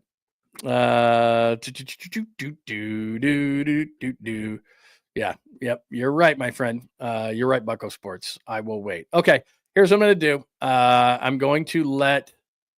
Yeah, I've heard that. That's what it is. A bidding. If they're going bidding war, they're going to lose the bidding war. I can tell you that, Steve. They're not going over on the bidding war. I think we know that. So anyway, there you go. All right. Now, I'm not out of gas. I feel great, but I just want to make sure that Paulie and Tony, that they've got their stuff going on. So I want to make sure that I don't cannibalize this whole thing. I beat Larry to the punch on there. You tell Krug right now that I already reported that. Right, the minute that Floyd got released, I go, that means Joey Bosa is going to be a Niner. So you tell him that right now. I'll text him that right now. As a matter of fact. In fact, I just texted a couple of people. Let me see real quick. See if we got anything back on Joey Bosa confirmation before I leave. Because if I leave, then I'm going to just have to come back on. And that's what I'm going to do. Okay. Don't have anything new. Oh, wait a minute. Okay. All right. Nothing on Joey Bosa. All right. Tell Krug, get back in his room and tell him that I beat him to the punch and he can't be taking my stuff, because I already knew about that. I love Krug. He's the best, man. All right. That'll do it. I will let Creative Tony and Paulie take it the rest of the way and see what they've got going on. Please, please, please stay on Bay Area Sports Collective. Those guys are on. Tommy will be on later. And you know this, and this is why you have your alerts on, both on Bay Area Sports Collective and John Lund Unleashed. If and when, but I'm telling you when, not if, when Joey Bosa becomes a 49er, I will jump on and we shall discuss. So keep those alerts on, okay? Keep those alerts on, and I'll jump right back on for an emergency show when, and that might be within just a few minutes, because they just released Leonard Floyd. And remember, when somebody asks you about the panic of the 49ers, quantity left, not quality. Although Dre Greenlaw, that's a problem. All right, one more look. Because I know the minute I say that I shut this down, it's going to happen. I just have this feeling. So I could be wrong. But let me just double check. Let me double check that there's no big rumor coming on, because I can't believe that they would release him and then not sign Joey Bosa like almost immediately. So, but I don't see it. Anybody seeing it? Because you guys are doing a better job of it than me. Let me just double check one more place that I look, and I haven't gotten. The Niners just did a thank you to Leonard, even though he only played 1 year. Okay. Yep. Okay. We'll let you know as far as anything goes. Haven't seen it. Okay. Here's what we'll do. We'll jump back on if we need to for an emergency show. Just things that happened today. Leonard Floyd gets released. Richie Grant, that's not a big signing to me, the safety. He comes aboard today as well. So a bunch of guys, as we already talked about a million times, have been released. We're waiting on some Joey Bosa news, but I will jump back on if and when that happens. Bay Area Sports Collective, go right to Paulie and Creative Tony, and we will talk a little bit later. Thank you so much for a bunch of different reasons today. Thank you for getting us over 4,000 in just a few short months. Thank you. Please tell your friends and enemies. Do that for the show, please. I really appreciate it. Give us the thumbs up really quickly, and make sure that you're also subscribing on Bay Area Sports Collective. Thanks for watching today on X at John Lund Radio, on Instagram at John Lund Radio, on Facebook as well. And I will probably see you in just a few minutes after the 49ers sign Joey Bosa, about 30 seconds after we go off the air. Have a great day, everyone. I think we'll be talking soon. Thanks for hanging out with John Lund Unleashed. We'll try to be better next time, though I wouldn't hold my breath. Please like and subscribe on the John Lund Unleashed Pod YouTube channel. Watch live shows weekdays at 8 a.m. on YouTube, Instagram, and X. And make sure to have your alerts on for shows throughout the day or night. All things Lund can be found at johnlundunleashed.com. johnlundunleashed.com. Goodbye!